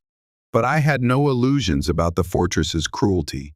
War or no war, the Yizgal thrived on conquest, and we remained spoils of that victory. In the days that followed, Quinn's fever broke. He regained enough strength to sit upright and eat small portions of stew, though he remained weak. Ellis and I took turns sneaking away from our assigned duties to bring him water and to encourage him to keep fighting. My own status as Zara's champion kept me on a precarious tightrope. She summoned me to her throne room often, sometimes to discuss strategy, other times merely to parade me before ambassadors from distant fortresses, demonstrating her unique trophy, the rare Terran male who fought beside her. The ambassadors gawked, some with curiosity, others with disdain. During these meetings, I stood silently, trying to glean what I could from the Yizgal's broader political landscape. It seemed Zara's hold had grown stronger with Saraxes gone, yet other rival queens lingered on distant continents, each ruling their own fortress in the same savage manner. The possibility of further conflict loomed, though nothing seemed imminent. Meanwhile, Valerie remained an enigma. Sometimes she offered hints of discontent among the warrior ranks. Other times, she disappeared for days, presumably on patrols or missions beyond the swamps. Tavith, in contrast, never left my side during official functions, ensuring I did not embarrass the queen. She seemed torn between duty to Zara and a grudging respect for me. Late one evening, as I returned to my quarters from another exhausting day of training, a figure stepped from the shadows. To my surprise, it was one of the enslaved crafters I had seen forging weapons. His eyes darted nervously as he held out a folded scrap of parchment. "For you," he whispered in broken standard, then fled. I quickly stepped into my room, shutting the door behind me. The parchment was worn, bearing a rough hand-drawn diagram of the fortress. Arrows indicated hidden passages, storage rooms, and a possible route from the lower dungeons to an exterior tunnel system. My heart pounded. This was a map for escape or for infiltration. Who had sent it? Valerie, one of the crafters who overheard talk of rebellion, or a Yizgal dissident quietly undermining Zara's rule. The risks were massive. If the queen discovered I possessed such a map, my life would be forfeit. Yet this might be the key to freeing Ellis, Quinn, and any other survivors before it was too late. I stashed the parchment in a loose stone behind my bed, then tried to calm my racing thoughts. If I planned an escape, I needed time, resources, and willing accomplices. We would also need to secure a ship or find some other way off this planet. But first, I had to confirm the authenticity of the map. Was it a trap? That night, I slept fitfully, plagued by dreams of endless corridors collapsing around me. I saw Ellis and Quinn crushed beneath falling stones, while Zara's laughter echoed in the darkness. When I awoke, drenched in sweat, I knew I had to act soon. As dawn broke, I rose and prepared for another day of training. My heart thudded every time I recalled the map hidden behind the stone. I resolved to test a small portion of it, just enough to see if the passageways lined up with what I already knew. During a mid-afternoon break, I feigned interest in the fortress's storerooms, asking Tavith for permission to gather fresh supplies for Quinn's healing. She grunted in mild annoyance but allowed it, dispatching a younger warrior to accompany me. Together, we descended a winding staircase into the fortress's lower levels, passing storage chambers filled with salted meats, weapon racks, and barrels of that pungent brew. Midway through the corridor, I pretended to notice a side passage, stepping closer to peer inside. It matched one of the arrowed hallways on the map, heart pounding. I told the warrior that perhaps medicine was stored there, trying to appear casual. When she peered inside, I saw a faint glimmer of flickering torches, and the corridor did indeed curve in the direction the map had indicated. But we couldn't linger. My guard grew impatient, complaining of the stench. We returned to the main corridor without further exploration. Still, I had confirmed the map wasn't complete fiction. Encouraged, I began formulating a plan. Over the next few days, I would volunteer for any tasks that took me below the fortress, memorizing key points, verifying secret passages. Then, when the moment was right, I'd gather Ellis, Quinn, and any other able-bodied captives and lead them out. We would steal supplies, weapons, anything to survive the Red Marshes. Perhaps we could reach a Yizgal outpost with spacecraft. The odds were slim, but better than rotting here. Yet, just as I felt momentum building toward this desperate bid, Zara threw a new wrench into my plans. She summoned me late in the evening, her tone curt. "The ambassadors from Takara Fortress come tomorrow," she said, pacing her private chamber. "They question my rule. I must show them strength." I bowed my head, careful not to reveal any hint of rebellion. "What do you command of me?" Her dark eyes flicked in my direction. "A demonstration. You fight in the arena. Prove your worth. Show them that my fortress holds strong champions, male or not." My gut clenched. Another public spectacle. Another test. Likely against a deadly foe. If I refused or lost, I would undermine Zara's credibility, possibly incurring her wrath. If I won, I would only strengthen her rule and further postpone any chance of escape. She must have read my hesitation. Stepping closer, she placed a hand on my shoulder. "You have grown in skill. Ryan," she said, using my name for one of the few times ever. "Do not fail me." I forced a nod, though my mind roiled with conflicting loyalties. The fate of my crew hinged on a razor's edge. "I will fight," I murmured. Zara exhaled, perhaps relieved by my acquiescence. "Good. Rest well." She dismissed me, returning to her pacing. I left her chambers, tormented by the knowledge that my upcoming battle might seal the fortress's reputation for power and thus doom any hope of subverting Zara's rule from within. Yet, if I deliberately threw the fight, I risked losing my status and the meager privileges that allowed me to aid Quinn and Ellis. No easy answers presented themselves. As I climbed the stairs toward my quarters, the fortress's torchlit corridors felt like the maw of some great beast, swallowing me whole. I glanced at the tapestry-laden walls, each depicting conquests and hunts, in the flickering light. I almost thought the painted eyes of the warrior women followed me, judging me for the betrayal I contemplated. So I prepared for the next trial, uncertain whether I would fight to win or to lose. But I knew one thing for certain: this match would be pivotal, one way or another. My story in the Yizgal Fortress was racing toward its climax. Morning dawned heavy with anticipation. The Takara ambassadors arrived just after sunrise, escorted by a phalanx of their own warriors.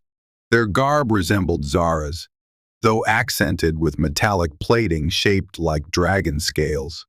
They carried themselves with aloof confidence, as if unimpressed by the fortress's architecture and defenses. Zara greeted them in the high hall, her voice resonating with regal authority. The ambassadors, a pair of tall women with etched cheekplates, listened but offered little in the way of enthusiasm. They cast skeptical glances toward me, the lone male champion standing beside Zara's throne. After a brief exchange, Zara directed everyone to the arena. The stands filled with Yizgal warriors eager for bloodshed, a chance to prove their mettle before outsiders. Drums rumbled like distant thunder, and torches burned even in daylight, casting wavering shadows across the sand. I stood in the center, heart pounding, as gates opened to reveal my opponent. To my shock, it was not a wild beast, but another Wisegall warrior, Valry. She stepped onto the arena floor, her armor polished, eyes cold with determination. My stomach dropped. We had shared guarded conversations, hints of possible dissent, and now we were to duel for Zara's entertainment. The crowd roared. Zara remained on her dais, flanked by the Takara ambassadors, who watched with interest. Tavith stood near the queen, arms folded, her expression unreadable. Valry and I circled each other, each brandishing a curved sword forged from black metal. She spoke in a low voice, barely audible above the clamor. They commanded me to fight. I cannot refuse. Win or lose, we are pawns in Zara's display. I grimaced. I don't want to kill you. Her lips tightened. Nor I you. But we must give them a show, or we both die. We clashed in a flurry of sparks, swords ringing. The stands erupted in cheers. Valry's skill was evident. Her strikes were swift, calculated. My own training with Tavith had honed my reflexes, and I parried her blows. Slipping into a practiced stance, the duel became a ballet of feints and counters, steel kissing steel. My mind raced with the possibility of faking a decisive blow or staging an injury that would end the match.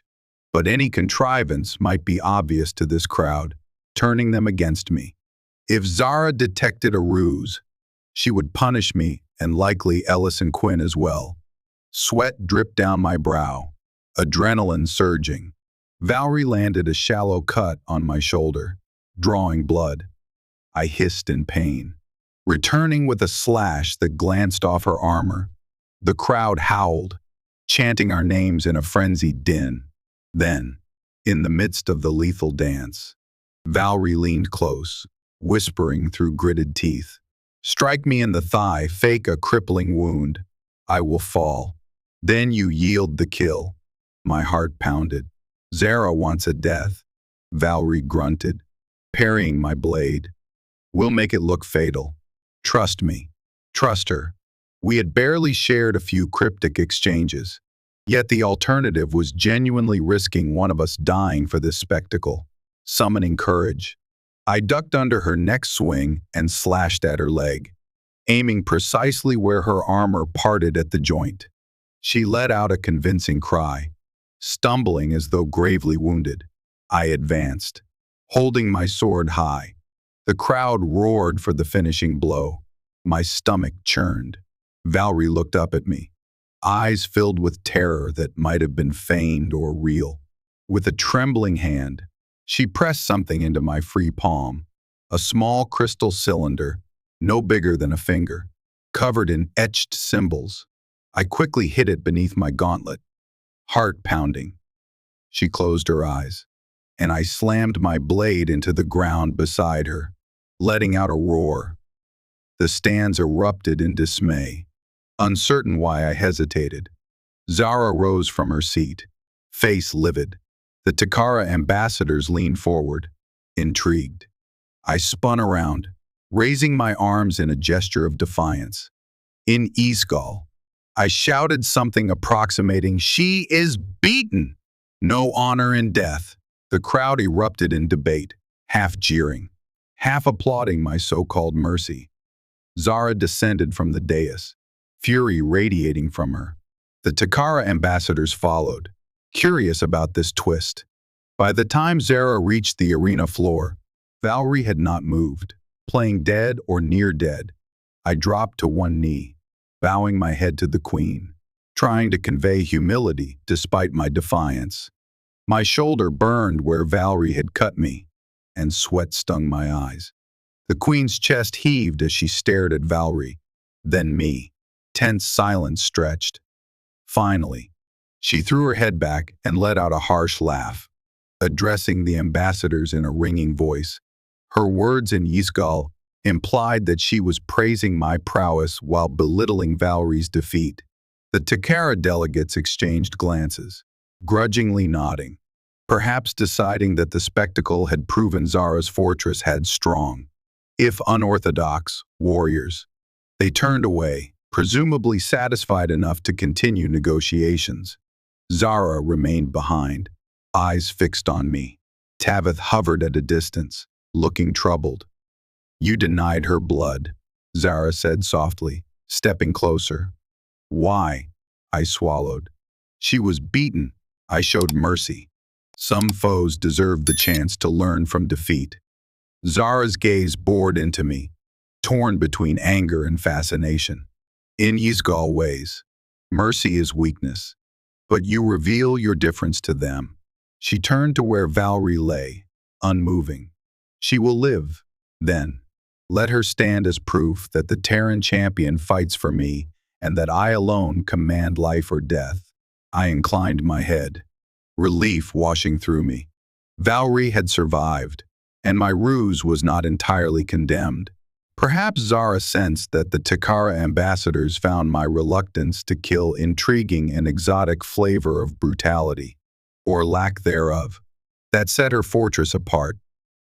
Once the queen departed, healers rushed in to tend to Valerie. From my vantage point, I saw her crack one eye open, meeting my gaze for a split second. In that fleeting moment, I sensed she had entrusted me with something vital, the crystal cylinder now hidden beneath my gauntlet. What secrets did it hold? As the crowd dispersed, I hurried to my quarters, ignoring the throbbing pain in my shoulder. Once behind closed doors, I retrieved the cylinder, examining its etched symbols. They matched the style of other Wisegall runes, but had a strange complexity. Could it be a key, a piece of technology, a message? My thoughts spiraled. Valerie had risked everything to give me this. She must believe I'm poised to do something significant, perhaps escape, or topple Zara's dominion. Clenching the crystal in my hand, I resolved that my next move would be decisive. The fortress might soon discover that the Terran champion was far more dangerous than they ever imagined. While the fortress slept, still reveling in the aftermath of my duel, I lit a small candle in my quarters and studied the crystal cylinder Valerie had pressed into my hand. Up close, the runes shimmered, reflecting light in patterns that hinted at hidden depths. I tried pressing sections of the runes or twisting the cylinder. Nothing happened. Perhaps it required a specific technique or a special device. My mind drifted back to the times I saw Yizgal technology plasma crossbows, the healing salves, even the illusions they had once used on me. Could this cylinder be part of such advanced craftsmanship? Eventually, exhaustion overcame me. I wrapped the cylinder in cloth and stashed it behind the same loose stone that hid my map. As I drifted into uneasy sleep, I dreamt of that cylinder glowing, leading me through the fortress's hidden corridors toward a ship that soared into a starry sky free of crimson swamps. Morning found me summoned to Zara's side yet again.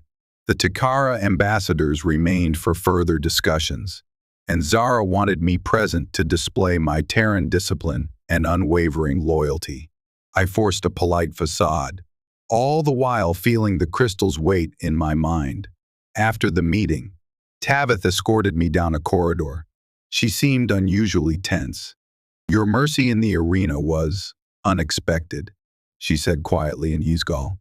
"I fight as best I can," I answered, feigning casual indifference. Her jaw tightened. "Zara sees, but not all approve. Beware. Some may want to test you again." A shiver ran through me. The fortress was a powder keg of ambition and tradition. Any deviation from their brutal norms risking wrath. Yet I sensed in Tavith's tone a hint of concern, as if she, too, questioned the endless cycle of blood. That afternoon, Ellis sought me out in the courtyard, breathless. "There's news," she whispered, glancing around for eavesdroppers. "Valerie is recovering. She asked for you." My heart thumped. "Where is she?" In the infirmary on the western tower. But be careful, guards are posted. She's still a warrior, but also under suspicion for losing to you. I nodded, steeling myself. If Valerie wanted to speak, it likely concerned the cylinder. But how to approach her without drawing attention? Nightfall brought an opportunity.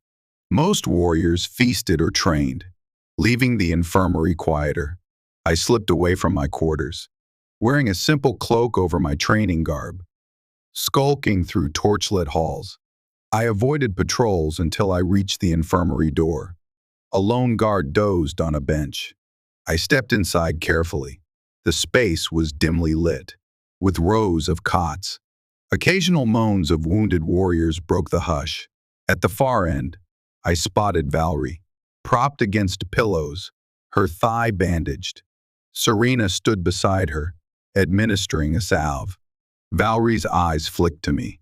She murmured something to Serena, who turned and recognized me. With a glance at the sleeping forms around us, the healer stepped away, giving us a moment of privacy. I approached Valerie's cot. She looked pale, grimacing from pain. Yet her gaze was sharp with urgency. The cylinder, she whispered in standard. I reached beneath my cloak, retrieving it from an inner pouch. Right here. What is it? Valerie's hand shook as she brushed her fingers over the etched runes. Key.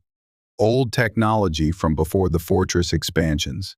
It opens a sealed vault beneath the southern catacombs. A vault. My heart leapt. What's inside? She swallowed. Records, artifacts, possibly a small craft. Ancient Isgal had star-faring technology. Zara focuses on conquest, but she lacks knowledge of these hidden relics. If we can reach it, maybe you can leave this world. My mind reeled. A craft. That could be our ticket off this forsaken planet. Then we need to go there. Soon. Valerie's eyes were grave. I can't. My wound, days or weeks to heal. Besides, my loyalty is under scrutiny. You must gather your people. Find the vault. The map you carry will guide you. Use the cylinder to open the sealed door. The rest is luck. How did you? I began. But she silenced me with a trembling hand. I knew you had a map. We share the same informants among the enslaved crafters. They believe in you. Terran, her voice quavered.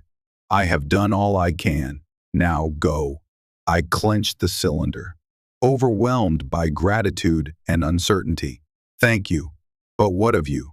Valerie managed a faint smile. If you succeed, remember there are some Isgal who desire more than unending war. Perhaps we'll meet again. Beyond the stars, she exhaled, closing her eyes. Now, let me rest. Serena suspects nothing, but we must not linger. With a final nod, I tucked the cylinder away and slipped from the infirmary. My heart pounded with hope.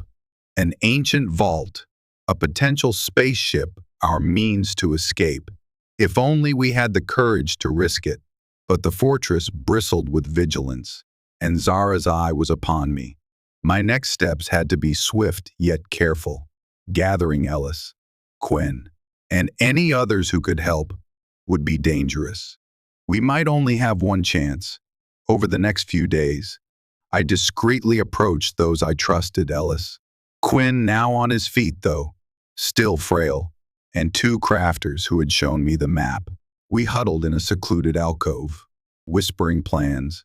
The map's route led through the dungeons, near the eastern guard post, then dipping beneath the fortress into catacombs rumored to be cursed. Cursed or not, Ellis said dryly, it's better than staying here. The crafters explained that some hidden passages had crumbled, and we might need tools to clear debris. Quinn volunteered to gather picks and rope from the storehouse, forging a pretext of cleaning or repair work. I worried about his health, but he insisted. I won't survive here anyway. This is my last shot. Meanwhile, I devoted my days to training with Tabith, ensuring she suspected nothing. Zara continued to parade me at her side, though I sensed a growing tension in her posture. Perhaps she sensed my heart lay elsewhere, or she simply guarded her prize from any potential threat. At night, when the fortress quieted, we stashed supplies near an old drainage tunnel that connected to the dungeon, each small risk stealing a coil of rope. Pocketing flint and steel brought the potential for exposure, yet with each passing day, we grew closer to the fateful moment. 2 nights before we intended to strike, Ellis and I crept to the vantage points, confirming guard rotations. We discovered that the eastern guard post had been reinforced 5 warriors instead of 2, possibly anticipating trouble after Syraxis's defeat. My gut clenched with worry. Could we bypass them quietly? Ellis's expression was taut. If we can't, we'll have to fight our way through. I nodded, though the prospect of open conflict in the fortress corridors was dire. Even with surprise on our side, a single alarm could bring dozens of warriors down upon us. On the eve of our planned escape, Zara summoned me unexpectedly to her private chambers.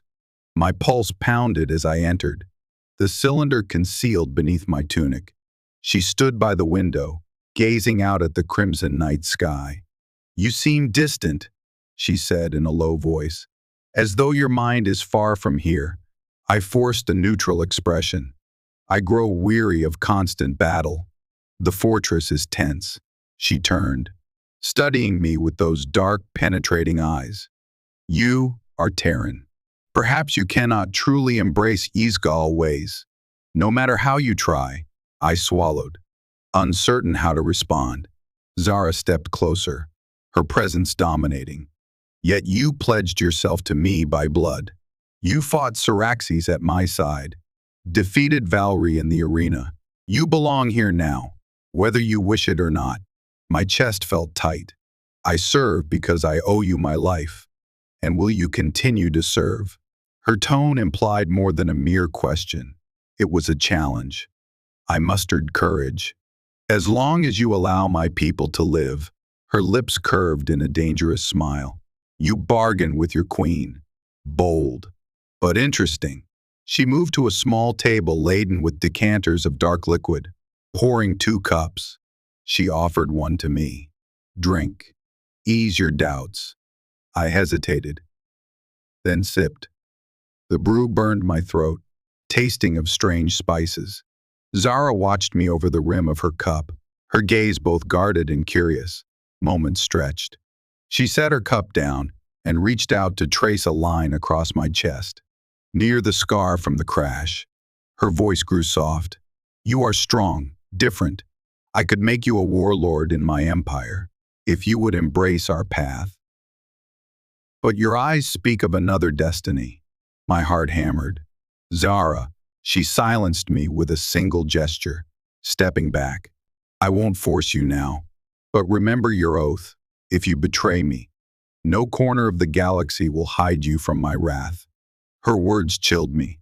Did she already suspect my plan? Or was this simply her way of asserting dominance? Either way, I realized how precarious my position had become. I bowed, murmuring a phrase in Ysgal that approximated, "I understand." Then I left her chamber, feeling as though I had walked a narrow ledge above a fatal drop. Finally, the night arrived. The fortress torches burned low, and the corridors fell into hush. Guards rotated, many drowsy from the late hour. Our small band, Ellis, Quinn, the 2 crafters, and me moved with painstaking slowness, hearts thudding in unison. Reaching the old drainage tunnel near the dungeon, we pried open a rusted grate. Cold, slimy water trickled from the fortress sewers. We crawled through, stifling groans of disgust. The map indicated a hidden side door in the tunnel wall, leading into an abandoned corridor. My breath caught. I lifted the dim lantern we carried, illuminating a small iron door. Gently, I tested it, locked, but old. The crafters produced a makeshift pry bar, carefully working the hinges. Metal squealed, echoing. We froze, listening for guards. Nothing stirred. Encouraged, they pried again, and the door finally gave, revealing a crumbling stone passage beyond. We pressed on, deeper underground. The air grew stifling, heavy with the scent of ancient dust and faint sulfur. Dim carvings lined the walls, worn glyphs, earlier versions of Yizgal script. My hand brushed one, marveling at how old this place must be. Ellis coughed softly. Which way? Following the map's rough outline, we navigated twisting corridors, occasionally encountering collapsed sections that forced us to reroute. Each detour threatened discovery or entrapment, yet luck guided us. We found an unblocked path leading to a massive stone door carved with the image of a coiled serpent. "This must be it," I whispered, heart pounding. The catacombs. A quick test of the door showed it was sealed tight. Time to try Valerie's cylinder. I produced it, examining the runes on the door. There was a small recess near the center. Carefully, the first pressed the crystal into the recess. A soft hum resonated through the stone.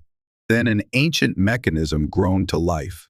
Dust fell from the seams as the door split in two, sliding apart with mechanical precision. A rush of stale air hit us. Beyond lay a chamber lit by faint, flickering lights and impossible technology that seemed to have endured centuries. My companions exchanged nervous glances. Then we stepped inside. The room was enormous, its arched ceiling lost in shadow. Rows of strange devices stood on pedestals, each covered in a layer of dust. Some resembled orreries or star charts, while others were more abstract. Tubes and rods connected in complex arrays. To our left, a circular console glowed faintly, its controls covered in alien symbols. Ahead, a dark mass loomed, a small spacecraft, by the look of it, shaped like a flattened oval, its hull coated in tarnished metal. My heart soared. Could it still function? We spread out, searching for clues. One crafter crouched beside a dusty control panel, muttering in awe. Quinn collapsed onto a ledge, breathing hard. Ellis joined me at the spacecraft, wiping dirt from an inscription. Her eyes glittered. "Ryan, we might actually do this." I gently rapped on the hull, hearing a hollow echo. The craft was intact, though signs of wear and rust suggested centuries of neglect. A quick search revealed no obvious ramp or entry hatch. We circled it, frantic. "Here," Ellis hissed, spotting a faint seam. We pressed, tugged, then realized we needed some power source, possibly the same cylinder. I glanced at the console. If the cylinder opened the vault, maybe it could activate this ship. Rushing to the console, I placed the crystal into a slot that matched its shape. A low hum filled the chamber, and lights flickered to full brightness, revealing the vault in all its ancient splendor. The spacecraft's underside glowed softly. Then, with a hiss, a small ramp lowered. We exchanged exhilarated grins. This was our chance. One crafter climbed the ramp, calling that the interior was cramped but still furnished with control panels. Ellis followed, checking for signs of life support or navigation. Meanwhile, Quinn stood guard at the vault entrance, leaning on a spear. I jogged back to the console to see if anything else might help us. The glowing displays showed star charts, perhaps a relic of Yizgal's golden age. My eyes caught glimpses of coordinates, swirling lines that might represent hyperlanes. If we could decipher them, we might find a safe route away from this world. Then a distant clang reverberated from beyond the catacomb door. Quinn appeared, alarm etched on his pale face. "Guards," he whispered. "They must have heard the noise. They're trying to open the door." My blood ran cold. We had to hurry. Everyone, into the ship, now! The crafters scurried aboard, Ellis helping Quinn up the ramp. I rushed to retrieve the crystal from the console, halting the door's mechanism. That might buy us time. The ancient stone door shuddered, partially closing, but angry voices and the clang of metal told me the guards were battering from the other side. I dashed into the spacecraft, the ramp sealed behind me with a pneumatic hiss. We found ourselves in a cramped chamber lined with alien controls. Lights flickered uncertainly. Ellis crouched by what looked like a pilot's seat. One crafter fiddled with an engine panel, muttering about leaking fluid. Quinn slumped against the wall, breathing shallowly. "Does it fly?" I asked, panic creeping into my voice. Ellis's eyes darted over the console. "The power cells might hold enough charge for a launch, but we have no idea how stable they are."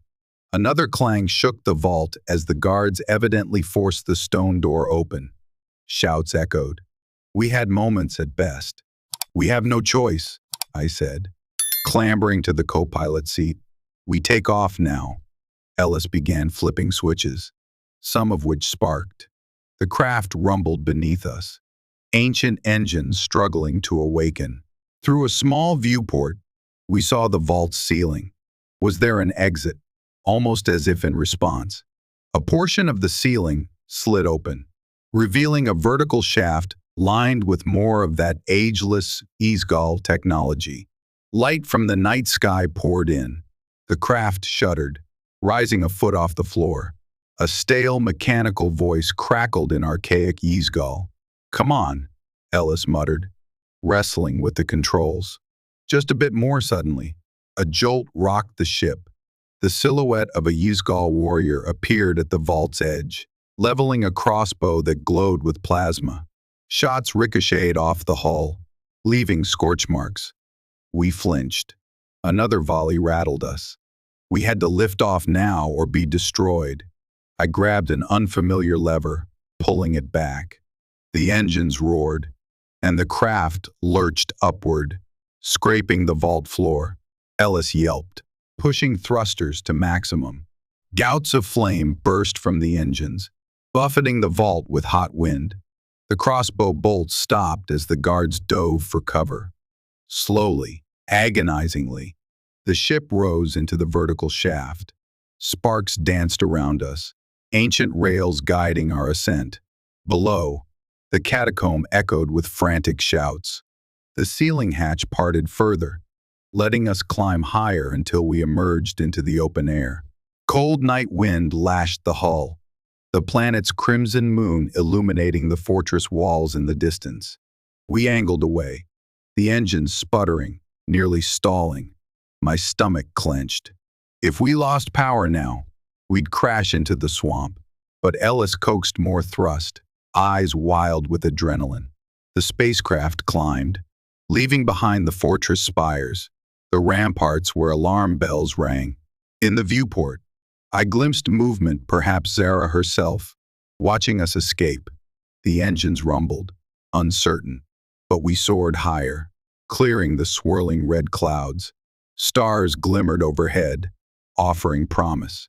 A sudden beeping alerted us to atmospheric exit, though the hull groaned under the strain. Still, we did not stop. Ellis jammed the controls forward. The crafters clung to safety harnesses. Quinn closed his eyes in prayer, and I braced for the vacuum of space. The craft trembled, then burst through the last vestige of atmosphere into the silent void. My breath caught in awe at the swirl of stars. We had done it, but we weren't safe yet. The ship's power cells flickered ominously.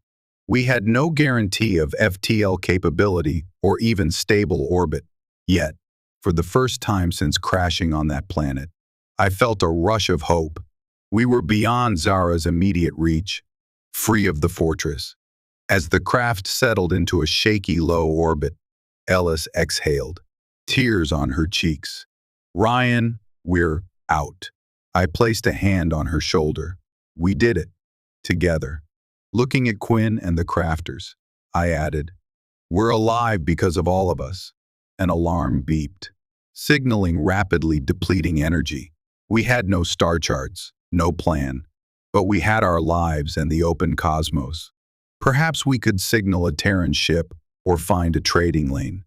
The path ahead was uncertain, yet filled with possibility. In my heart, I knew the nightmare was not fully over. Zara, proud queen of the Yizgal, would not forget our betrayal. Should she ever track us down, we would face her wrath. But for now, we reveled in the freedom we had seized, hearts aflame with the promise of a better tomorrow. And in that fragile moment, as the battered craft drifted among the stars, hope burned bright. Our story, once so close to ending, had found a new beginning. Days later, our stolen vessel limped through space, running on emergency reserves. Quinn's fever had returned, though Serena's salve staved off the worst. One of the crafters discovered a distress beacon among the ship's archaic systems, managing to jury-rig it using spare components. We broadcast on all frequencies, praying that someone, somewhere, would hear. At last, a miracle, a distant Terran science vessel picked up our signal. Their shuttle docked with us, delivering relief supplies and medical aid. From there, we were whisked away to safety, leaving the Yizgal planet behind. In time, we recovered Ellis, Quinn, and I filed comprehensive reports with the Terran Corps, detailing the existence of the Yizgal Empire. Warnings were relayed, star charts updated, and alliances formed to protect vulnerable worlds. Whether the Terrans would one day confront the Yizgal militarily remained unknown. For now, diplomacy and vigilance prevailed.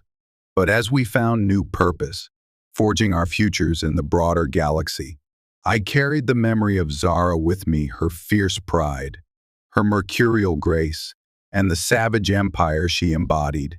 Sometimes I dreamed of her fortress, looming over the Crimson Marsh, torches flickering in the night.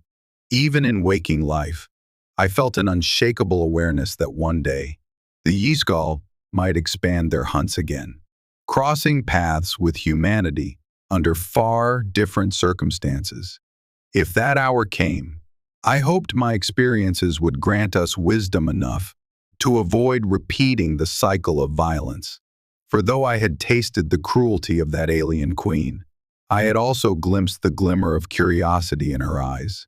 Perhaps, across the vast distance of the stars, we might all learn to temper the hunger for conquest with an understanding of the value of life. That, at least, was my hope, a hope born in darkness, carried into the light of a starlit dawn, and sealed by my survival among those who deemed me too rare to consume.